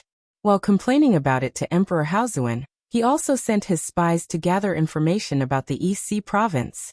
When Gao learned that Yu Miao was colluding with some powerful nobles of Zhong province to seize the East Sea province's interests, his temper flared up, and he immediately used all his connections in the imperial court to make the fiercest response to the matter. That was why the Yu clan in Liangzhu was able to infiltrate Zhong province so smoothly, and why Princess Zhonglu had thousands of elites around her. Yu Miao's quick fall had something to do with Gao's outburst. He had misjudged the position of Wuqi in Gao's heart, and the impression Wuqi had left in the hearts of some people in Diyu. When he did something he should not have done to the foundation of the missing Wuqi, the reaction from all sides immediately sent the Yu clan in Zhong province, which he represented, into an irrecoverable state. Princess Zhonglu suddenly sneered. She recited a few incantations in a deep voice, and a chilly wind suddenly swept across the world. The bone-chilling cold wind covered the province below. This was a 6th-grade province under the jurisdiction of the central province. The one who ruled this province was the Yi clan, a local clan in the central province. After Bo Zhongfu took over Zhong province, the Yi clan had submitted to him as quickly as possible. After a round of flattery and swearing of loyalty, they had succeeded the former prefecture overseer who had fled, and gained the ruling power of the province. Among those nobles who had colluded with Yu Miao to share the interests of the East Sea province, Yi clan was the most active one. In the revenge launched by Princess Zhongli more than a month ago, the province ruled by Yi clan was the most miserable one. All the crops, pasture and vegetation in the province were eaten up by locusts in just 3 days. Then, a plague suddenly broke out, infecting more than 90% of the billions of people in the province, and rendering them bedridden. In just over a month, the province was on the verge of collapse. But tonight, Princess Zhongli sensed with her divine sense that Yu Miao and a dozen elders of Yu clan, who were wanted by Bo Zhongfu, as well as the members of Yu clan who had followed them out of the mansion, were all hiding in a secret chamber in Yi clan's mansion. The air of the whole province was densely filled with plague viruses invisible to the naked eye. These viruses were evolved from the divine power of the avatar of the god of Scourge that Princess Zhongli had condensed. They were not ordinary viruses. They came and went without a trace, and they did not carry any energy reaction. They looked like living things, but also like inanimate objects at the same time. Unless it was cast by a god whose divine power was incompatible with divine power, ordinary magic and divine ability could not prevent them from being corroded. However, these tiny viruses were equivalent to Princess Zhongli's clones. Her divine sense could control them at any time, and she could know everything that happened within 1,000 feet around them. The viruses had mixed with the air of the whole province, and there was no place in the province that could escape the detection of Princess Zhongli's divine sense. Yu Miao and the others were in the secret chamber of the prefecture overseer's mansion. Princess Zhongli had clearly sensed their aura. Yu Miao had even borrowed the power of the ghost god he worshipped, and sealed off the surroundings of the secret chamber with several powerful magical artifacts. But in the face of Princess Zhongli's pure divine abilities and mystic arts of ancient gods, Yu Mu's defensive mechanisms were like sieves with holes everywhere, and could not work at all. Under the control of Princess Zhongli's divine sense, the concentration of the plague viruses in the air around Yu Miao and the others was getting higher and higher, gradually reaching a level of quantitative and qualitative change. In the secret chamber, which was spacious but extremely narrow and oppressive, Yu Miao sat cross-legged on a hassock, his face pale. A dozen elders of Yu clan also sat blankly on the hassock, all looking at the secluded elder who sat in the middle. The current head of Yi clan, Yi Tianyan, who was also the prefecture overseer of this 6th-grade province, was sitting awkwardly off to one side, sweat trickling down his body like running water. Yi Tianyan really did not want to entertain Yu Miao and his companions, who looked like stray dogs. But Yu Miao and his companions were just too strong for Yi clan to resist. Yu Miao had made it clear to him that if he did not take them in, all the members of Yi clan would be killed. Therefore, Yi Tianyan had no choice but to let them stay in the prefecture overseer's mansion. At the thought of those important members of Yi clan who had been cast with vicious restrictive spells and had their lives in Yu Miao's hands, Yi Tianyan had an urge to cry. Why did he listen to Yu Miao's bewitchment when he had nothing better to do? Why did he scheme for the territory of the East Sea? All the crops and vegetation in his territory had been wiped out by the plague of locusts. Not to mention this year, there would be no harvest for years to come. 90% of the people were bedridden and dying, and they could die in large numbers at any time. 90% of the people would die suddenly. Such a thing had never happened in the history of Diyu. It was not hard to imagine what would happen to Yi clan if such a thing happened in the history of Diyu. The wrath of the human emperor. At the thought of it, Yi Tianyan felt a chill run down his neck. Yu Miao and his clan were the bane of all existence. Yi Tianyan clenched his fists tightly, and he had an urge to fight Yu Miao. It was all Yu Miao's fault. If he had not bewitched him, how could Yi clan have been dragged into such a great trouble? But what kind of deity was guarding the East Sea province? The Marquis of East Sea province had been sucked into the void and disappeared. How could the East Sea province still make such a terrible counterattack? All the nobles of Zhong province who had colluded with Yu Miao to divide the interests of the East Sea province had suffered all kinds of natural disasters in their territories. Which god of disaster had Yu Miao offended? The secluded elder of Yu clan sat cross-legged on a hassock with his head bowed in silence. After a long while, he nodded slowly and said, "Now that things have come to this, there is only one way to save the Yu clan of Zhong province. The The main clan in Liangzhu cannot completely wipe out this branch of the Yu clan of Zhong province.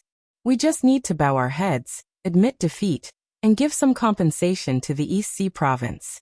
With that, the matter can still be solved. Yu Miao's face fell. Great-grandfather, how can we bow our heads and admit defeat? He asked through gritted teeth.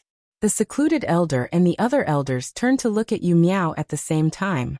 How could they bow their heads and admit defeat? The best way was to hand Yu Miao over to take the blame. These elders hated Yu Miao as well.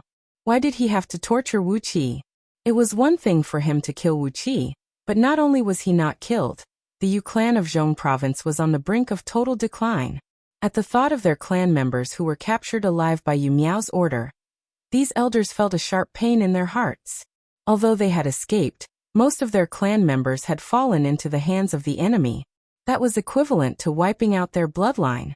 Yu Miao could see the hostility in these elders' eyes, and a surge of anger rushed to his head. He rose to his feet angrily.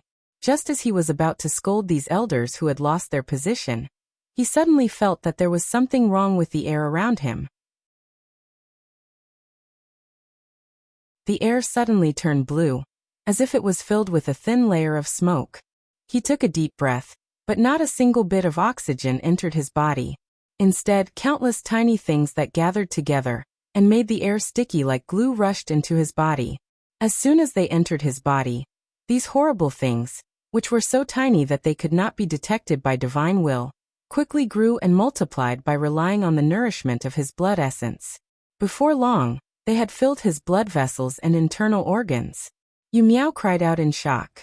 Beside him, Yi Tianyan's body swayed and fell heavily to the ground. All that was left of Yi Tianyan was a thin layer of human skin. In just a breath's time, all of Yi Tianyan's flesh and blood had been devoured by the plague virus. Thick blue smoke spurted out from Yi Tianyan's cracked skin. This was the plague virus formed from all of Yi Tianyan's blood essence. The secluded elder was horrified. The enemy is here. Go out and talk to them. He cried out hoarsely. Puff. The elder opened his mouth and let out a mouthful of blue blood. Wisps of blue smoke rose from the blood he spat out. The faces of the elders in the secret chamber fell instantly.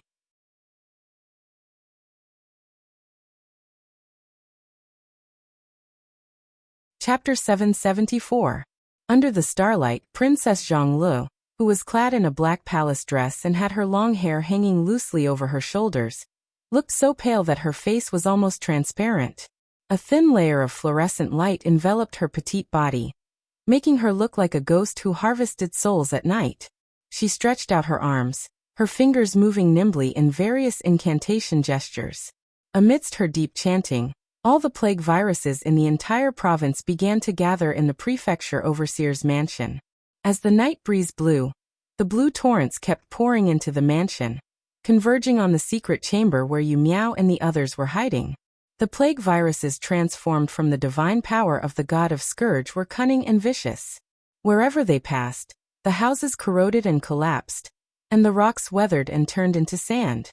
If Princess Zhonglu had not controlled the viruses to avoid the common people along the way, the provincial capital would have long been turned into a land of death. Shrill howls rang out from the mansion. Amidst their shrill cries, all the people of Yi clan turned into hollow human skins. Their flesh and blood nourished the plague viruses, which turned into plumes of blue smoke and soared into the sky, then turned around and rushed back to the mansion. The members of the Yu clan who were hiding in the mansion were moaning in pain as well. The viruses were corroding their bodies and devouring their flesh, blood, and energy essence. Their cultivation base was much stronger than the members of Yi clan, so their energy essence was very strong. With enough energy essence for the plague viruses to devour, they could live longer. However, as their blood vessels and internal organs were gradually infected by the viruses, the pain became longer and longer. Howling and screaming, they ran around the mansion in agony. The avatar Princess Zhonglu had condensed could not only control the plague viruses, but also the so-called god of Scourge, who could cause any calamity. A member of the Yu clan, who was running wildly, suddenly stepped on empty air. A stone step under his feet broke, and he lost his balance and fell to the side. A muffled thud rang out as the poor man's temple hit the sharp corner of the stone step. His head exploded like an egg, and his brain sprayed a few feet away. Another member of the Yu clan was holding his belly and rolling on the ground, groaning in pain. Suddenly, the roof above his head collapsed, and a huge rock with the circumference of dozens of feet fell whistling down, flattening him like a pancake. One of Yu Miao's grandsons could not bear the severe pain in his body either. Roaring furiously, he performed an incantation gesture with both hands and recited an incantation, summoning the power of the ghost god he worshipped, turning it into a ball of raging fire and wrapping him up. He wanted to burn away the plague virus that was invading his body, and at the same time, destroy the virus that was growing in his body. However, the pain in his body suddenly increased by more than 10 times. It was a pain that exceeded the limit of what a normal person could endure. As soon as his fingers loosened, the spell that had just taken shape immediately exploded. Raging flames spewed out of his 7 orifices, and not long after he was burned to ashes. One of Yu Miao's sons, who was as fat as a toad, struggled to pull out a bottle of detoxifying and life-saving pills with both hands. With great difficulty, he uncorked the bottle and fished out 2 pills the size of pigeon eggs, stuffing them into his mouth. But as the saliva in his mouth was sucked dry by the plague virus, the 2 pills did not turn into juice. Instead, they rolled down his throat. The 2 pills blocked his throat shoulder to shoulder, forcibly choking his windpipe. A perfectly fine person was stuck to death by 2 life-saving pills. His luck was really bad to the extreme. In just the time it took to finish a pot of tea, more than half of Yu Miao and the dozen or so elders of Yu clan had died because of all kinds of strange things. It was as if the god of plague had possessed them, and they died in all kinds of strange ways. Yu Miao and the others, who had witnessed it with their own eyes, could not believe that their clansmen could have such bad luck. This was the divine power of the god of Scourge. Every move and word of a person who was targeted by this divine power would bring disaster to himself, and any external factors would become the cause of the disaster. Unless there was a divine power that could restrain the divine power of the god of Scourge, the person who was targeted by this divine power would be subjected to all kinds of strange tortures, and it would not stop until the person was tortured to death. There were many divine powers that could restrain the god of Scourge, but the Tao of Ghost and Deity cultivated by Yu Miao and the others did not have the corresponding magic. Although their overall strength was much higher than that of Princess Zhonglu, they could do nothing to stop the golden body of the god of Scourge that was wantonly killing their clansmen. A loud rumble rang out as a large gap suddenly cracked open in the ground. 2 of Yu Miao's descendants fell into the gap, their necks broken. Seeing that he had lost 2 more descendants, Yu Miao's eyes turned bloodshot. With a furious roar, he suddenly transformed into a gust of chilly wind, and sped straight toward Princess Zhonglu, who was hovering in midair. Princess Zhonglu narrowed her eyes, which were as bright as the stars in the sky. She gently performed an incantation gesture with her little hands, and pressed them toward Yu Miao. Calamity! Suddenly, an iron-billed bird appeared in front of Yu Miao, who was sprinting at full speed. It was a bird that could fly very fast, and its beak could break gold and iron, as well as penetrate all kinds of restrictive spells. In Diyu's army, there was a kind of magic-breaking bolt made from the long beak of an iron-billed bird. Yu Miao dared to swear on the souls of 18 generations of his ancestors that there was not a single iron-billed bird within 100 miles of him just now. But as Princess Zhonglu cried out softly, the iron-billed bird suddenly appeared in front of him, flying at full speed. The iron beak, measuring 1 foot and 2 inches long, accurately pierced into Yu Miao's mouth. A muffled noise rang out as the bird's long beak and neck came out from the back of Yu Miao's neck. Yu Miao's teeth were smashed by the iron beak, and blood mixed with broken teeth flowed down, staining the unlucky iron-billed bird. This was the horror of the god of Scourge's divine power. As long as one was targeted by it, all kinds of strange disasters would fall from the sky, and there was no way to guard against them in advance. Yu Miao, who was groaning in pain from his lungs, had no time to rush to Princess Zhonglu. In a flurry, he pulled the iron-billed bird out of the bird's mouth. The hard, coarse iron beak rubbed against his wound, causing his muscles to tremble and cold sweat to pour down his back. With a flip of his palm, a clump of black flame filled with an evil aura pressed heavily against the hole in his neck. Amidst the sizzling sound of skin and flesh being burned, Yu Miao had burned his wound into a bloody mess, temporarily protecting the fatal wound with this cruel mystic art. But before he could do so, a beam of 5-colored divine light rushed out of the top of Princess Zhongli's head. The golden body of the god of Scourge sat cross-legged in the magnificent shrine, its eyes emitting 2 extremely thin beams of evil light that locked onto Yu Miao's body. The golden body of the god of Scourge slowly raised its finger and snorted at Yu Miao. Suddenly, a meteorite appeared over Yu Miao's head and fell at a high speed. The meteorite measured about 1,000 feet in diameter and was entirely composed of extremely dense metal essence. Even a palm-sized piece of metal essence weighed tens of thousands of kilograms, so the weight of this meteorite was indeed frighteningly heavy. Yu Miao felt the fierce wind coming from the top of his head.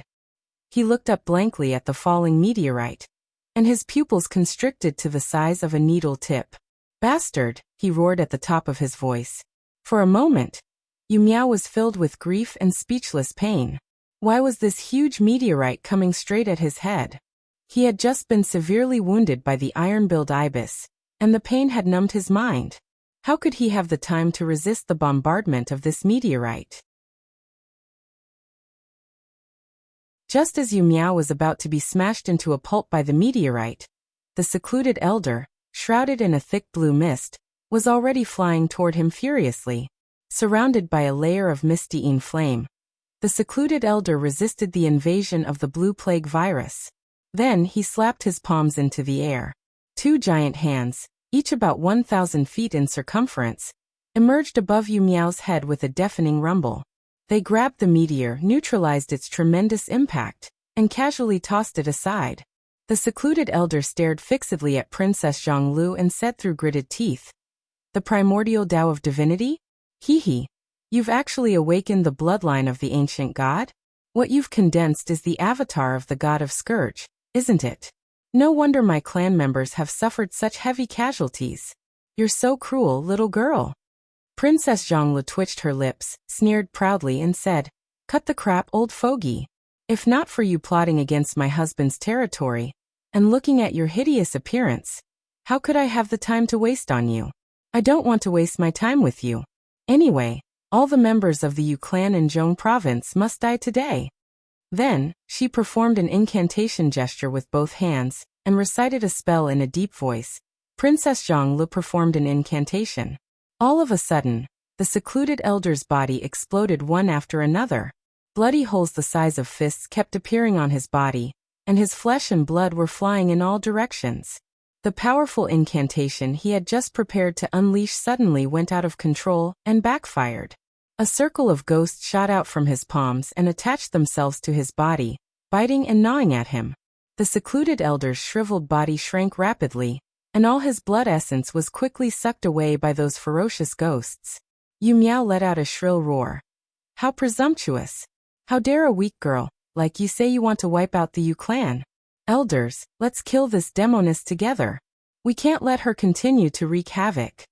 While Yu Miao's voice was still echoing in the air, a dozen elders, whose bodies were also exploding, had transformed into wild gusts of wind and rushed toward Princess Zhonglu.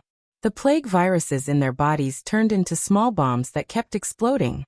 Their bodies were not as strong as those of Diyu's warriors, and their fragile bodies could not withstand the power of the explosions. In just a few breaths of time, they were almost completely blown to pieces. As Yu Miao's cry rang out, these elders gritted their teeth and endured the severe pain while silently reciting spells to summon the ghosts and deities they worshipped. The only thought in their minds at the moment was to gather all their forces and kill Princess Zhonglu as quickly as possible. Princess Zhonglu gave a cold snort and gently waved her hand. At the same time, the dozen military officers sent by Gao gave a loud cry, and except for 2 who stayed at Princess Zhongli's side, all the other military officers rushed toward the elders, whose bodies were badly mutilated. Suddenly, a bright light flashed in the distant sky, and a dozen large flying ships were flying toward them at lightning speed. Yu Miao had come with a large army of Yu clan. Now that he had fallen out with Yu Miao, he had to kill him and not give him another chance to stir up trouble. This was the opportunity for Yu Miao to take complete control of the Yu clan in Zhong province. How could he let it go so easily? Surrounded by 3 parties, Yu Miao and his company were in a desperate situation. You're tuning in to the Li Mei's Wuxia Whispers YouTube channel. We're so grateful for your support, and don't forget to subscribe to join us on this incredible journey through captivating stories. Your generosity through donations truly makes a world of difference, as it's the primary source of revenue that allows me to expand and enhance this channel for you. Thank you from the bottom of my heart for being a part of this adventure.